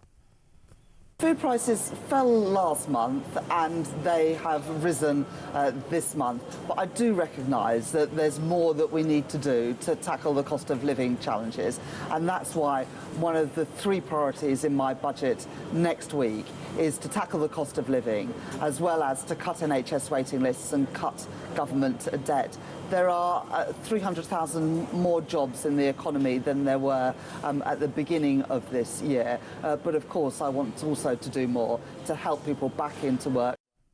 I said it earlier, I don't know about you lot, I'd love to hear from you. She looks more terrified by the day. Starmer, stand by, we need a fanfare, has just tweeted, ladies and gentlemen. Oh yes, he says, the Prime Minister of this country, inflation has fallen today. This is welcome news, but I know families across the country are still struggling with the cost of living. Oh, you realise that now, do you? There's more to do. My government is carrying on the fine work of tackling the cost of living and making families better off. Do you agree, Sarah? Morning, Jeremy. In response to your question, I have outstanding debt on my gas and electric. I have had to drop the amount of heating that I use in the house. We now spend £150 a week on food shopping instead of the previous 80. And both of us are working full time and paying tax, and can't get doctor's appointments, dentist appointments and everything else. Keep your calls and your texts coming. We say a very good morning. Very happy to have him on. Dan Hodges, how are you, my friend? I'm good. How are you? Well, I don't really know how I am, apart from the fact that I live in a country where our Prime Minister seems to have absolutely no grip on his own party and no understanding of what's actually going on out there. Because when I wake up to a story that Rachel Reeves, who I thought was going to cut the welfare budget, oh no, she wasn't allowed to, borrowed £20 billion last month because she can't afford the interest on the money she's already borrowed, has somehow, Dan, managed to come up with £6 billion to increase people who are on benefits, but not people who are working hard who are going to be taxed more. slightly annoying, my friend. Yeah, I mean, and that's the heart, sort of basically at the heart of what Rachel Reeves' sort of political dilemma is. Obviously, welfare cuts were very much at the heart of her fiscal strategy and Keir Starmer's fiscal strategy. Obviously, as we saw, Labour MPs just turned around and said, we're not going to put up with this. The government's welfare programme was junked, even though Keir Starmer had a supposedly and seemingly unassailable 170 majority. And from that moment on, I mean, if you speak to ministers, you speak to Labour MPs, they privately acknowledge from that moment on, the game was up for Keir Starmer and Rachel Reeves, because once they had lost control of their fiscal programme and their economic programme, and had done so because they couldn't control their own members of parliament, the game was effectively up, and we're gonna see that in the budget next week, where, as you said, Rachel Reeves is going to have to break her pledge not to raise taxes on working people, and one of the reasons she's going to break that pledge is because she wants to increase welfare spending, and at that moment, it's game over for these two senior Labour leaders. Dan, it's astonishing to me, though, that you can waltz into Downing Street, 16 months ago, with the biggest post-war majority in Parliament, and literally 16 months later be holed up in Downing Street, a dead man walking. And you have to look at the reasons why. And listen, we haven't spoken for ages, but I think, and I'm not being disrespectful, I think she is quite possibly one of the most incompetent chancellors we've ever had. She looks more terrified by the day. But what I absolutely put at his door is that they knew for a couple of years they were going to win power. I don't believe there was a plan. I don't think he's a proactive politician. In fact, I said to somebody the other day, for me, there's nothing in his DNA that's political, Dan. I don't know what he believes. In fact, I don't think he believes in anything. I think he just goes around in circles trying to placate every different part of his party, and it's so strewn in so many areas that he just gets it wrong, man, doesn't he? Yeah, I mean that's right, and that's one of the biggest criticisms you'll get from Labour MPs and ministers is Keir Starmer doesn't have any politics or any political agenda, and as a result of that, but you're absolutely right. I mean, I haven't seen anybody's political standing collapse as dramatically as Keir Starmer and indeed Rachel Reeves have over the last 16 months. And he's in the position now. I mean, they're both effectively in the same position because they're basically tied to each other.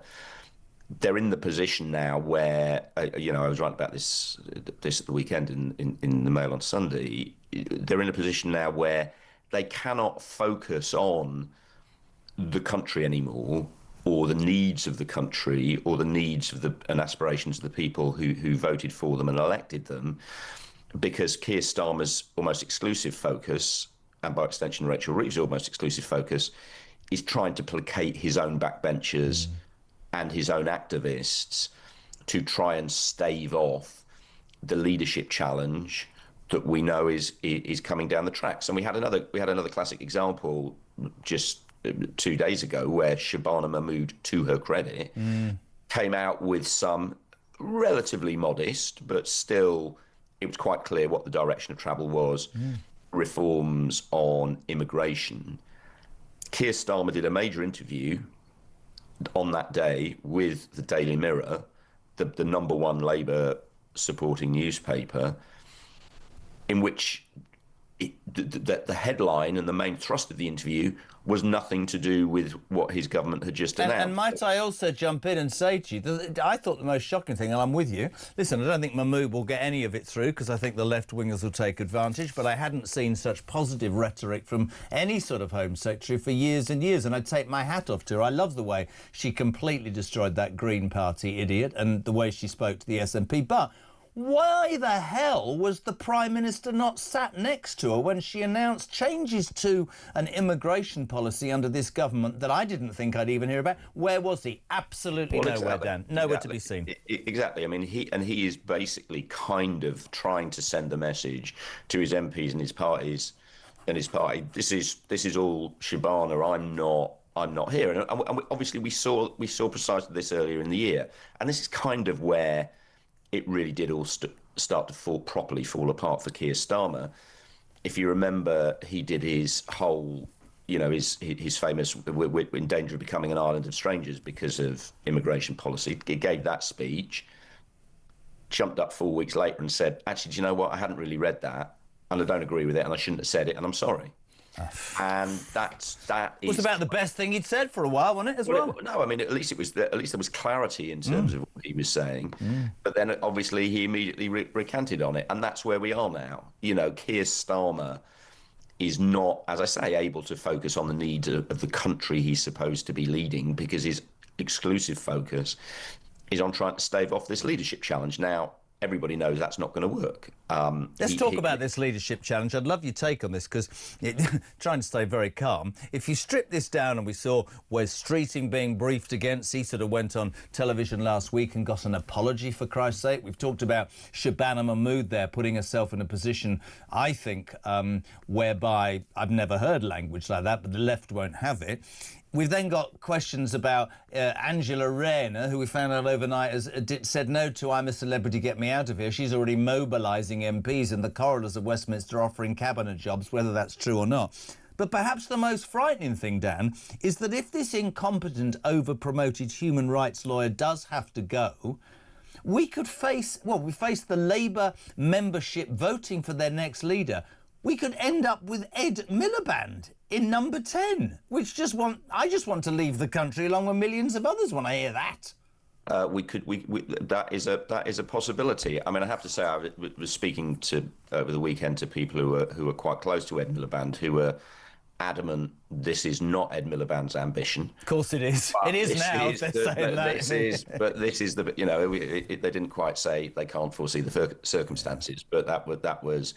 I'm told Ed is perfectly happy, running amok in his environmental brief, where, to his credit, at least he's one of the ministers who is, whether you agree with his agenda or not agree with his agenda, at least he's implementing it in a relatively robust way, and he's quite happy there. The key thing in relation to the sort of the rebellion against Keir Starmer and the move to oust Keir Starmer is one positive of all the chaos we've seen over the past week for Starmer is it has created a kind of a split amongst those who are opposing him, because there are allies of Wes Streeting, who obviously was at the centre of all the headlines last week, who now see this as Wes Streeting's big opportunity and his big moment, and are urging him to strike while the iron is hot and to move quickly and to oust Keir Starmer quickly. I don't think he'd win it, Wes Streeting. I don't think the Labour members would vote for him. I kind of agree with you on that, but that's what his allies are saying. Now, similarly, the person we haven't mentioned is the Prince across the Manchester Ship Canal, Andy Burnham, who is very popular with MPs, is very, very popular with Labour activists, who I would say is probably the favourite at the moment. But he obviously doesn't have a parliamentary seat, and it is going to take time for him to engineer a way in which he can return to Westminster to challenge Keir Starmer. So his allies are saying, we need to wait. We need to give Andy time to come back. And he's got a problem in Manchester as well, don't you? I mean, having worked there for 15 years, because if you look at polling, the main 5 seats in Manchester, 60% are all saying that they would vote for reform. And if Andy Burnham abandons Manchester, having been the mayor, and picks up a plum seat somewhere else, he's going to be standing accused of abandoning the very area that put him on the political map. So I get that. Yeah, that's the problem that he faces. And obviously the key thing is, if he did attempt to come back into Westminster, it would be very obvious why, and that he couldn't pretend it was anything other than to launch a challenge against Keir Starmer.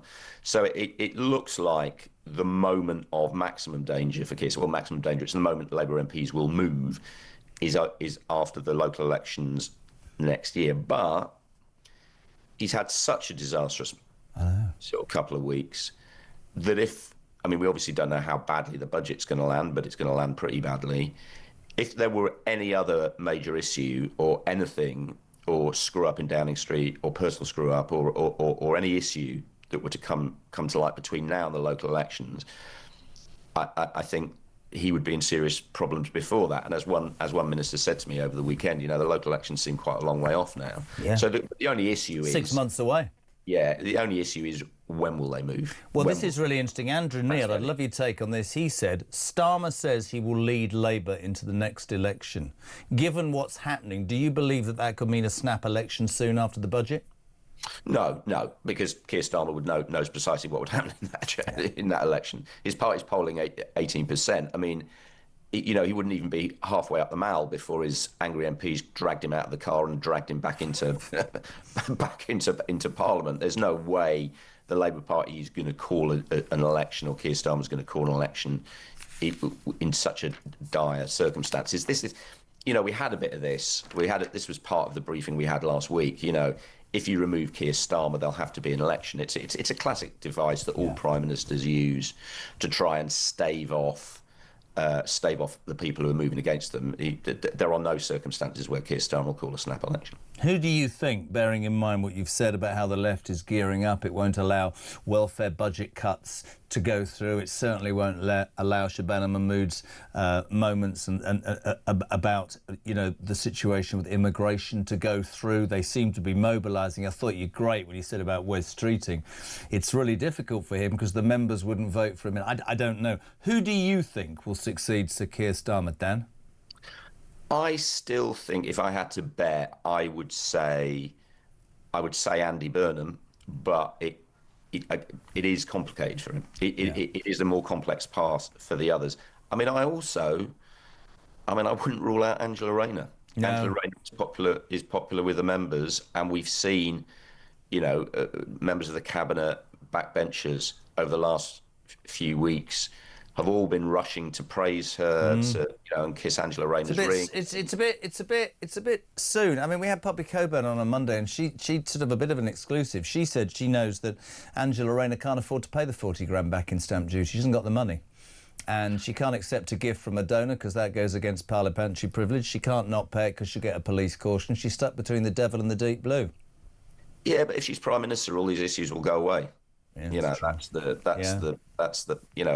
the thing. I mean, the perception was when Angela Rayner stepped down, that was it. She was going to leave politics completely. And my understanding is that she very seriously considered that. But she, like everybody else, realises this move against Keir Starmer is coming.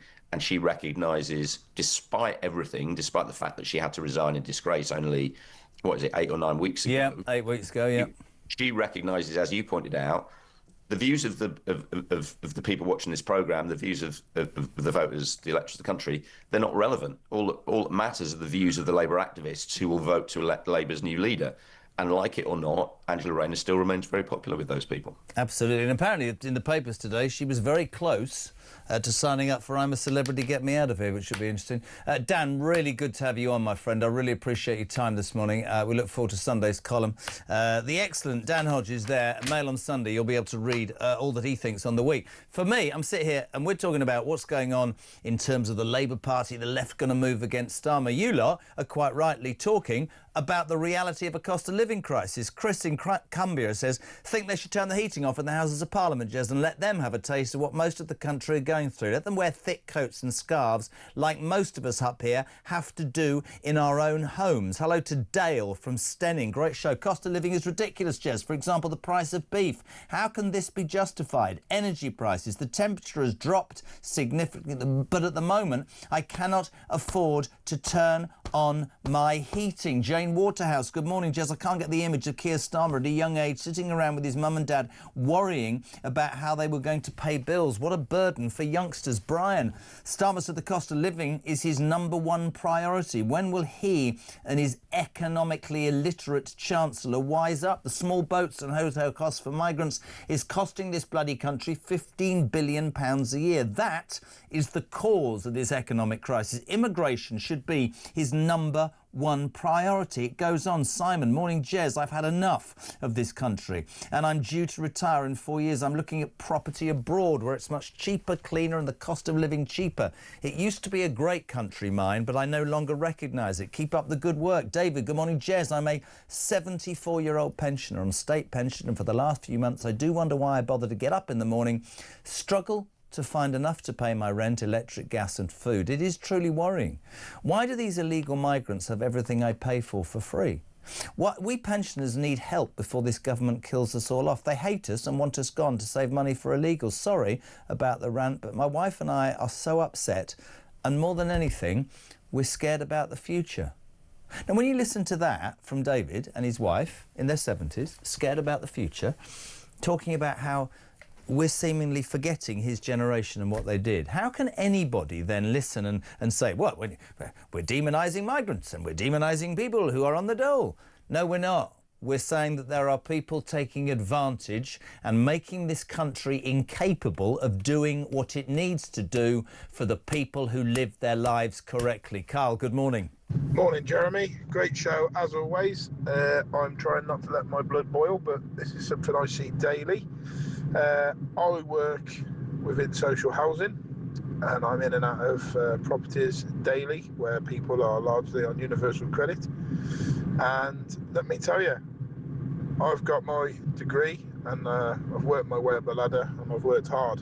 And every household I go into where largely no one is employed, I've got a far more comfortable life than what I have.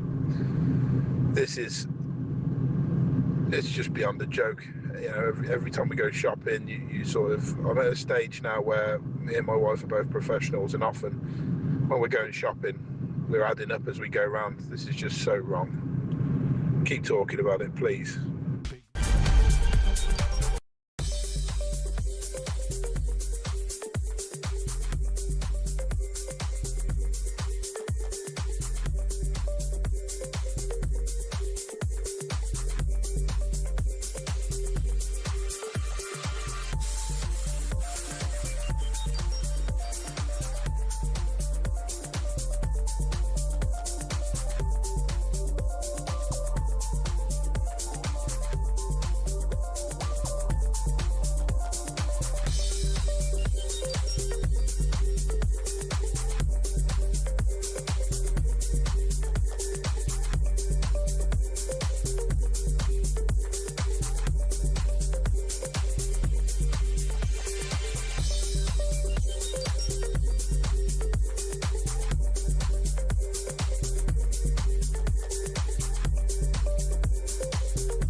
In terms of your question around taxes, there are no additional tax rises needed beyond the ones that I've set out. Don't need to increase taxes. I'm not coming back with more borrowing or more taxes. I will not increase your national insurance. I will not increase your VAT, and I will not increase your income tax. We don't need to come back for more. We've done that now. We've wiped the slate clean. The economic circumstances have declined, deteriorated since a year ago. We are having to look at taxes and spending.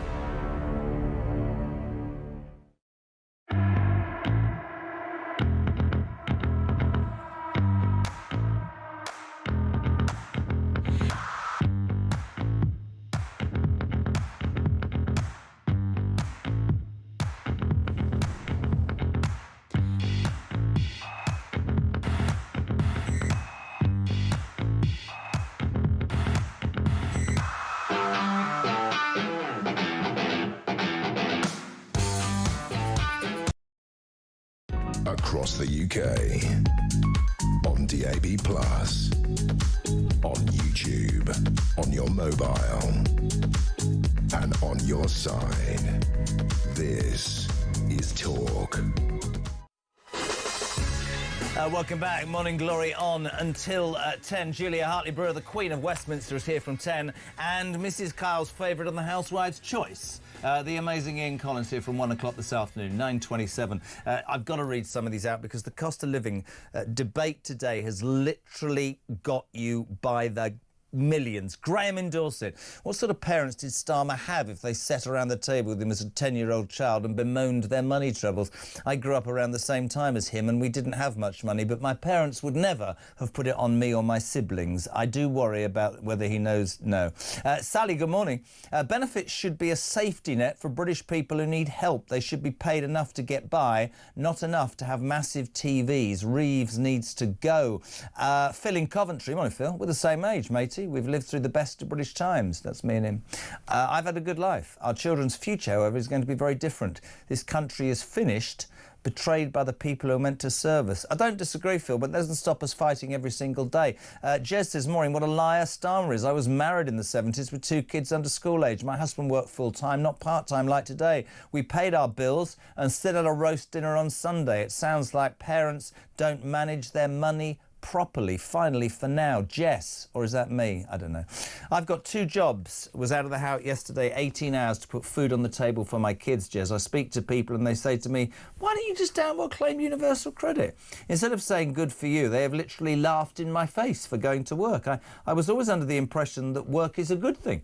Now, I have always worked, but the fact is I could genuinely now, Jess, get more money for my family if I sat on my arse at home and claimed universal benefit. It cannot be that that's the right thing. It has to be that the system is screwed up. I want to read this next one out because it made me laugh. This is earlier.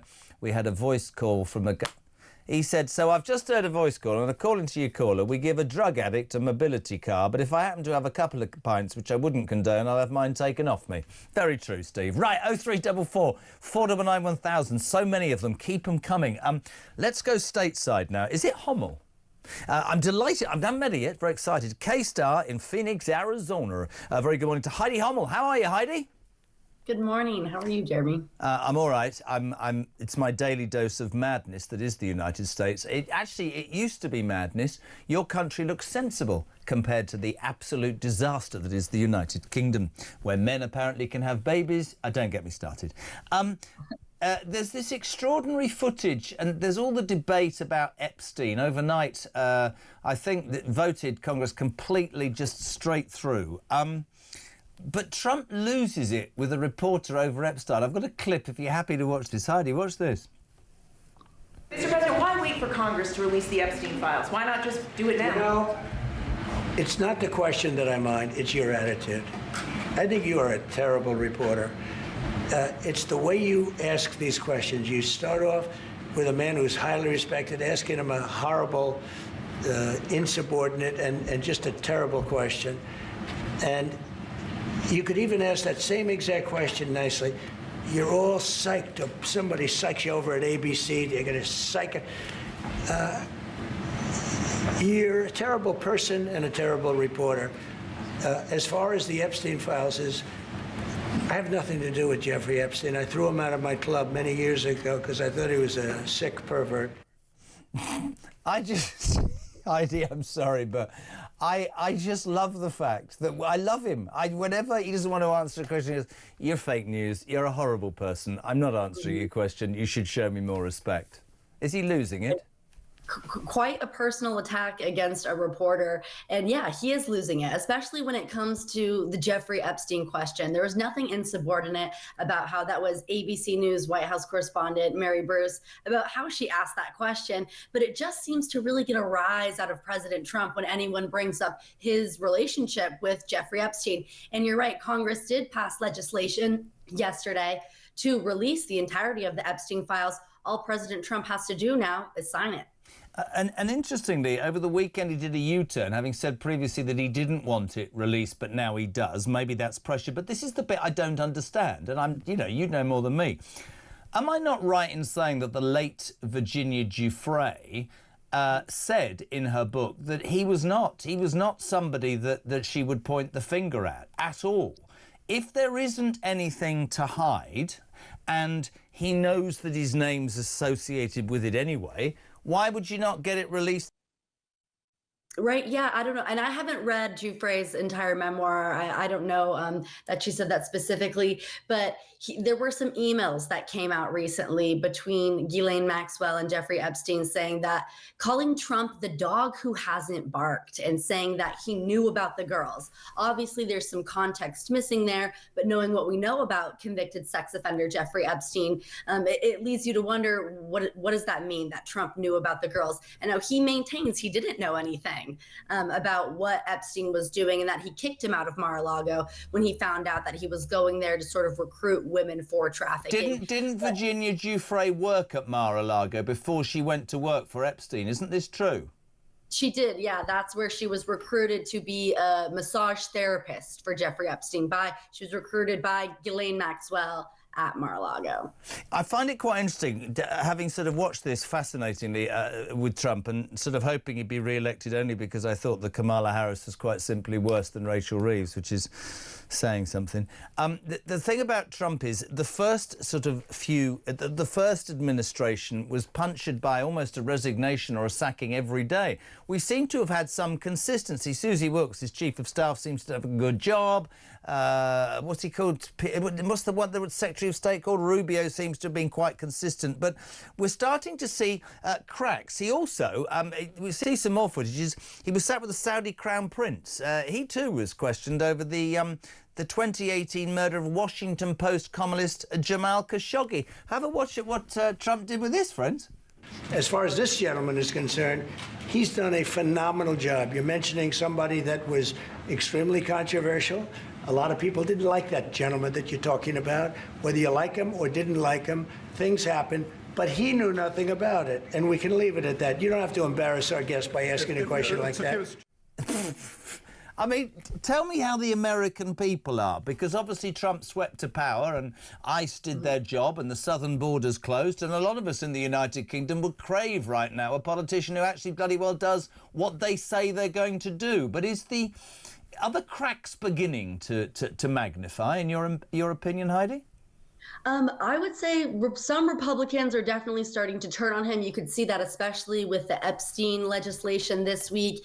Every single Republican, except for one in the House of Representatives, voted to release the Epstein files. And, you're right. Trump did change his tune on that kind of this week, saying, let's get it out there. If there's nothing incriminating about him in there, why wouldn't he want it to be made public? But I'm sure Trump was embarrassed by that question, or the Saudi Crown Prince was embarrassed by that question about the 2018 killing of the journalist. But as a reporter, when you're invited into the Oval Office to cover the President of the United States, there's nothing really off limits that you can't ask. No, and of course, reporters, because they know, I don't care what anybody tells me about reporters, they know that they will get possibly promoted or a pay rise and certainly worldwide recognition if they get to ask a question and he goes off on one, and you sort of get the feeling that that's part of the deal. Very quickly before you go, the Democrats, I saw Gavin Newsom, or Newscum as Trump told him, hot-footing it to COP30 the other day, where they dug up an entire rainforest just to make sure a lot of over-pampered net zero zealots had a nice time in their five-star hotel. Is he the man? Is he the new man, do you reckon? Who knows? I feel like there's a struggle right now within the Democratic Party of who's going to be that new leader. Whether he's going to run in 2028, that's to be seen. But he's definitely, it feels like he's gearing up for a presidential run. But whether the Democrats are going to support him, whether he's too far left, do we need a more moderate candidate? I don't know. I would swap with you any time, but I've absolutely no thought that you would want to live in the United Kingdom, which is falling on its backside. Heidi Hummel, thank you. We love everybody at Qatar News in Phoenix, Arizona. 24 minutes to 10. Breaking news, my friend, and I know exactly why our boss just came running into the studio. Our boss loves weather. He's obsessed with weather. Ladies and gentlemen, breaking news, snow is falling in the UK, including here in London town. Snow is falling, winter's coming, Christmas is approaching. Nice. Still, your cost of living's going through the roof. And in some areas, at Tesco's, it's not called a Christmas tree, it's called an evergreen, because that might upset other faiths. Just bear that in mind. But snow is falling. Temperatures of -12, gearing up across the United Kingdom. So glad I'm going to Spain on Sunday. This is Talk.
UK.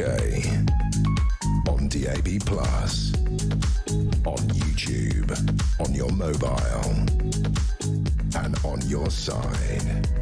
This is Talk. Welcome back, where the United Kingdom is experiencing its first snow of 2025. Snow is falling across the United Kingdom. You've got 20 minutes. Text me, let me know if it's snowing where you are. It's snowing in London town. We're looking at -12. And my son went to college without a coat because he's hard. Any money, he texts me and goes, I'm cold. Deal with it. Snow is falling across the United Kingdom. Good morning, Carol. How are you? Morning, Jeremy. A great show again. Cost of living gone down? I don't think so. And I have to get up and go to work every single day with a fractured spine. I suffer migraines and I still have to get up and go to work. Yeah, I'd love to sit in a hotel and be given 3 lovely meals. You know, watch TV, cable TV, Sky TV, get a phone.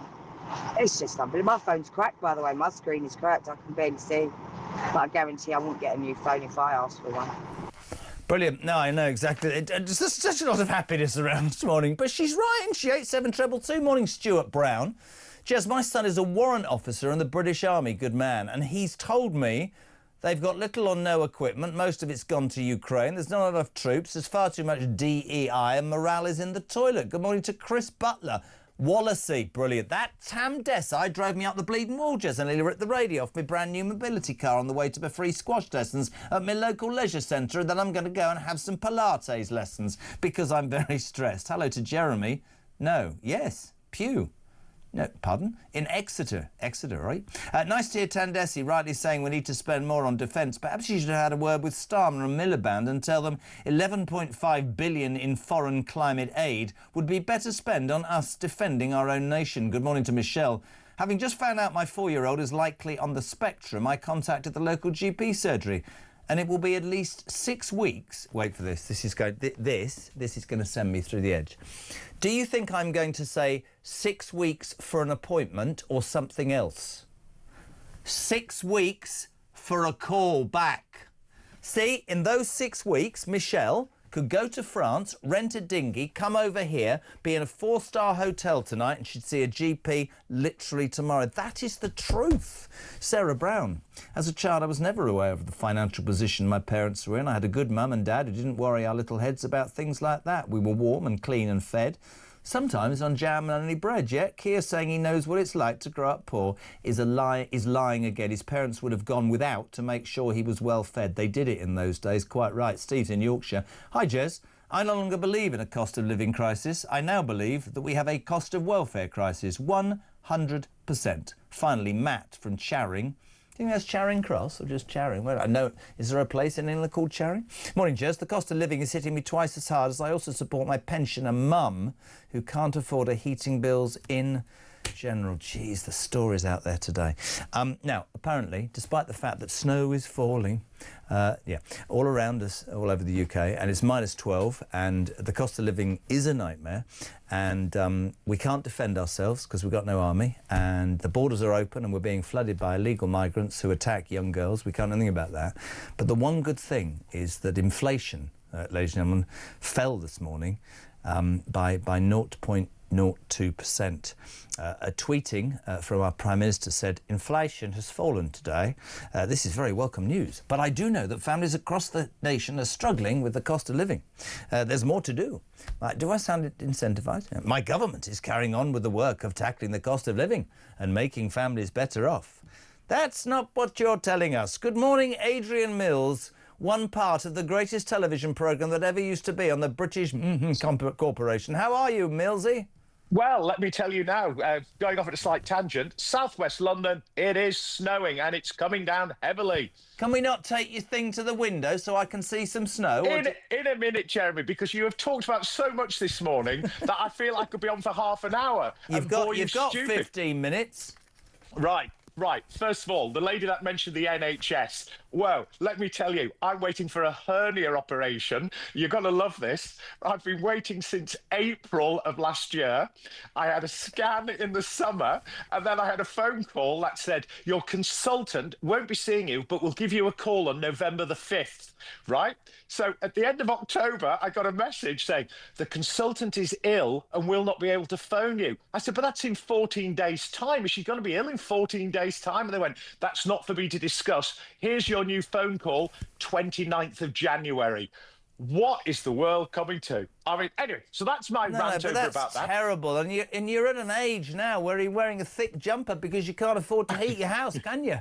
Matey, I am falling to bits. I had bad gout over the weekend. Why did I have gout? Because you drank too much red wine and cheese, that's why. Too much red meat, apparently. Yes. I went to Malta for a friend's 80th birthday, right? Wonderful celebration.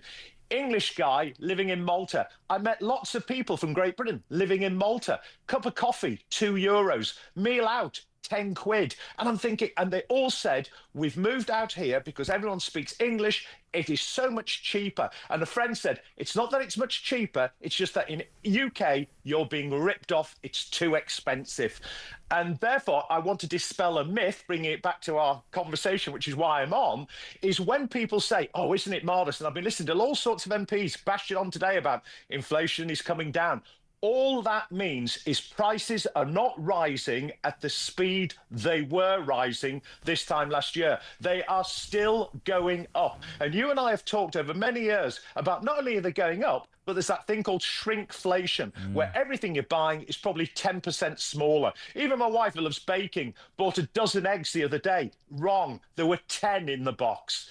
So, you know, we're being mugged left, right and centre. I couldn't agree more, and I'd love you to share with the breakfast audience, because they might not know this, but you've had and have got restaurants, and your frustration about what this government has done with smaller businesses, not just in the hospitality area, but in terms of workers' rights and NI, because they came to power saying, Adrian, it was all about growth. They're destroying that growth in terms of small businesses, aren't they?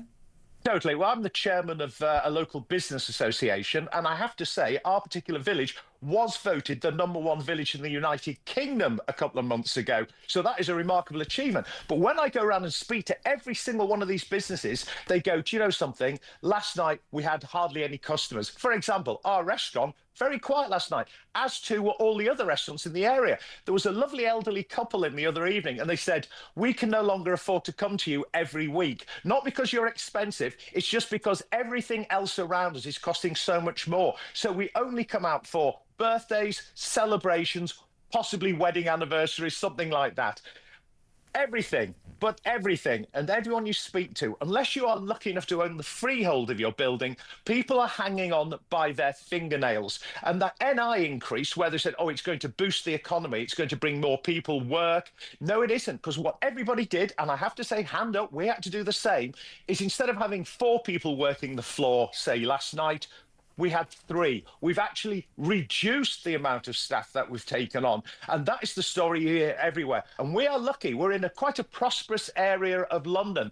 But of course, now what everyone is absolutely petrified about where I am is this laughingly thing called the mansion tax. No, it happens to be if you're living in a large house. And the majority of people that live near me are elderly, cash poor, asset rich. So they are absolutely terrified about what is going to happen in this forthcoming budget. And as your spokesperson said about 20 minutes ago, this is, I think, a death knell for Rachel Reeves and ultimately for the Prime Minister in about another 6 months when the local elections come in, because they're going to get a good kicking. I just don't understand it. I listen to you a lot. You know, I love the bones of you. But you're running a small business. You're being crushed. I saw this government come to power saying, growth, growth, growth, growth, growth. The way that you grow a country and create prosperity is to encourage businesses to set up and sustain and grow, which employs people, creates money, and it permeates down into the economy, right? Yeah. What we're seeing, and I wouldn't ask you to be political because you work for the BBC, so you obviously got no morals at all, but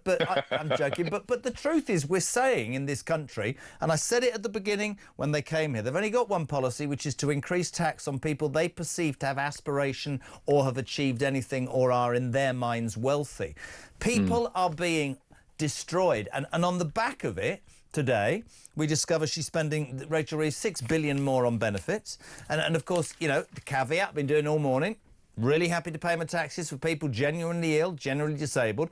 But we have a lot of people who are too lazy to go to work aid. Too many people who are actually gaming this system. And every single person that has messaged me this morning has said the same thing. We live our lives correctly. We don't break the law. We pay our taxes. We go to work and we feel we are getting further to the back of the queue. And in front of us are people who don't work, people who break into this country, criminals being released from prison and being treated better than us. And I think, and I keep saying it till I'm blue in the face, I think we're at a seminal moment. I really do. I think you're absolutely right. No, a colleague of mine who runs a bakery actually said the other day, he said, we advertised for a couple of positions, and he said, a lot of them are night shifts. And he said, people, you know, we got a list of about 6 people. He said, but they're all being sent to us from the local, what used to be the Dole office. And he said, you know, 2 or 3 of them didn't turn up. 2 of them sort of said, yeah, I could do that. One of them did the job, disappeared after a day, didn't want to do it. But it's also a box-ticking exercise, because they go back and they go, well, actually, I've been trying to find work and I had an interview here and here, so I'll look for the next job to maintain that unemployment benefit. And I'm not knocking, although it sounds like it, the unemployed, because if you are unemployed, it's an absolute nightmare, because you desperately want to be part of the workforce. Yeah, but that's the point, mate. That's you've said it, I would hope. We've always, quite rightly, only ever talked about the people who do want to work, who are working. Listen, I know plenty of people who are not working, who are desperate to work, and I take my hats off to them, and I want them to be able to. But we need to, as a society, as these cost of living gripes and the decisions that are taken affect, we have to be able to have the conversation to say, I'm afraid going on benefits was never supposed to be a bloody career choice, and it is becoming more and more likely that there are people who are able to game the system. That is so unfair to the people who are working for a living aid. That's what I think. Well, of course it is. And if you think about it, you know, if you can have your rent paid, you get a reasonable amount of money and get all sorts of benefits as a result of that, in terms of dental care or medical care or whatever, then you think, well, hang on, what is the incentive on a day like this where the snow is coming down? And you just go, I'll stay at home and I'll watch the telly. It is a nightmare. And talking of which, Jeremy, I'm sorry, I have to come back at you about, I don't work for the BBC. I used to work for the BBC, and I've just gone off them in the last 24 hours because the restaurant had a letter the other day saying you must pay for a television licence because one of your customers may be watching live television. What? So they are. Adrian Mills and Jeremy Kyle can no longer do it on BBC or ITV. We have to keep striving. I love the bones of you, man. Good luck with everything. Thank you for coming on. The amazing Adrian Mills there on Talk. Keep those calls coming. Julie here from 10 o'clock, 0344 499 1000. More of your text to read out before we finish at 10. Back in 3. Don't go to... Is this Paul? This is Paul, a voice note. Good morning, my friend. Listen to this, mate. I was a scaffolder growing up. 5 years ago, I got told that I'm going to be losing my legs at some point in my life, lower legs or lower arms, whichever one goes first. My feet are going already. I have to be in a wheelchair, but I refuse to use it, and I have to walk like an absolute idiot. And you know what, pal? Stripping asbestos is one of the most dangerous jobs on planet. It really is. So, yeah, mate, it's people like me who are disabled, who literally, I want to go to work. I am absolutely heartbroken. I'm depressed. I'm miserable. I can't think. I don't eat, I can't sleep properly because I'm constantly worrying. And not only that, I get laughed at for being disabled and all. It really is quite bad, mate. So it's people like these, Jezza, what genuinely do need the help. Oh, yeah, one more thing before I go, mate. I've been on your TV show before when you went to Parsons Crossing in Sheffield to talk about knife crime. I were on that. Brilliant.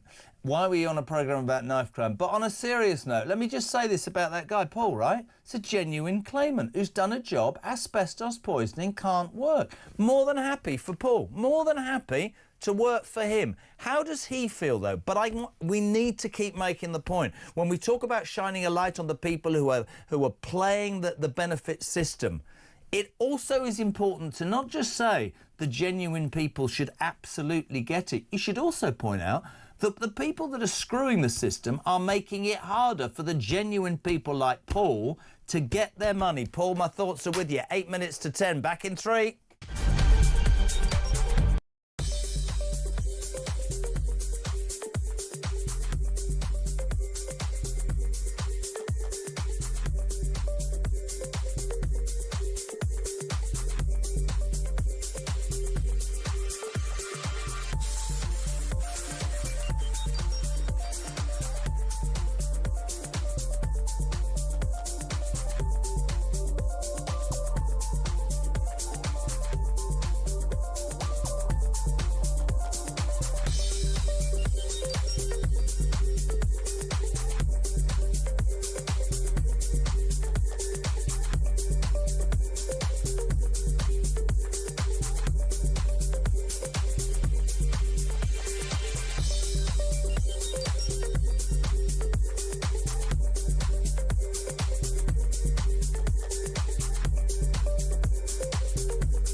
some breaking news for you coming out of Liverpool Crown Court. Loads to talk about, I promise you that. Loads and loads and loads. Good afternoon. Welcome to the programme. Welcome to the Home of Common Sense. Yes, it's me again, your genial host, Kevin O'Sullivan. Top of the morning to you. This is Talk Breakfast. I'm Mark Dolan.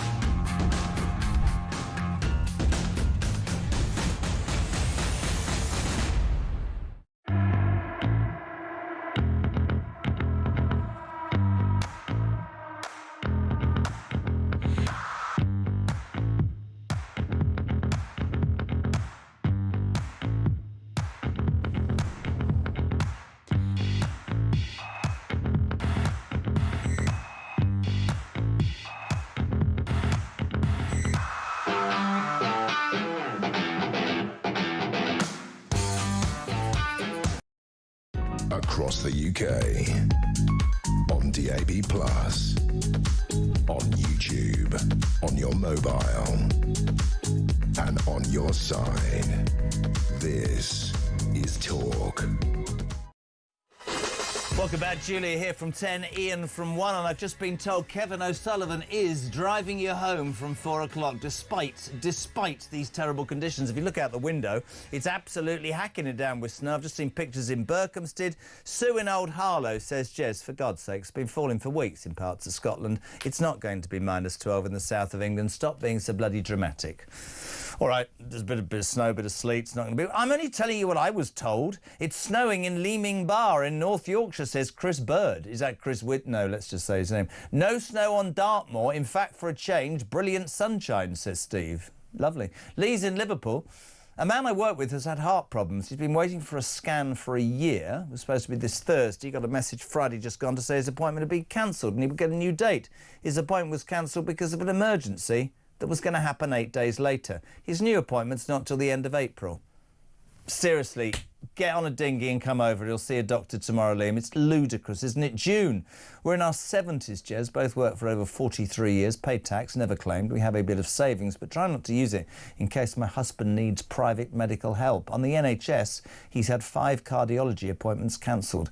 I think they're waiting for my husband to die. Jeez, honestly.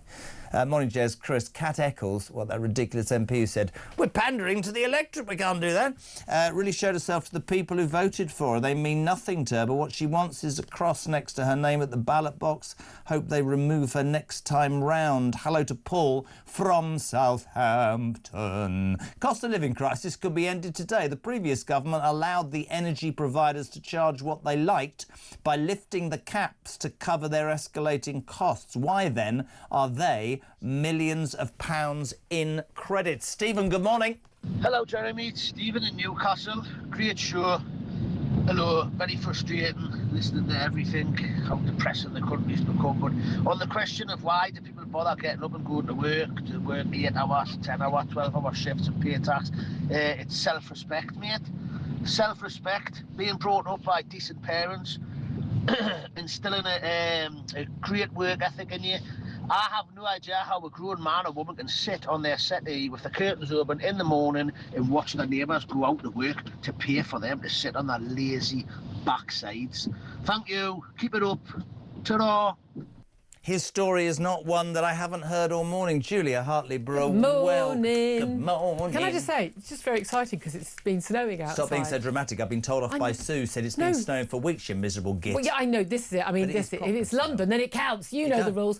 Genuinely, the day you stop being excited about snow, give up on life. Do you go sledding? Would you like to go on a train? I have, when I had my big one was little, yes, did a lot of that. Not anymore? I can't see you on the piste? Not anymore. No, yeah, I ski. You're always on the piste, I fall down the don't you, mountain. I don't ski. I mean, I just go on my bum most of the time, let's be honest. Brilliant. It was one of those news days we think, blah, blah, blah, and then when we alighted on it, 6 billion more on benefits, Rachel Reeves. I thought you were skint. I thought you were borrowing 20 billion a month. Even. And have the debate. There are people gaining Well, also, the system, let's spend a lot of money for people to sit on their backsides. Yeah. And also, let's not spend money on defence, where we've got the Defence Select Committee saying we are not able or ready to defend ourselves. So I think that's quite an important story. I find it absolutely extraordinary. We've got all these threats from Russia, from China, from Iran, from Islamist fundamentalists. No, don't worry, nothing to see here. Genuinely, we are sleepwalking into madness.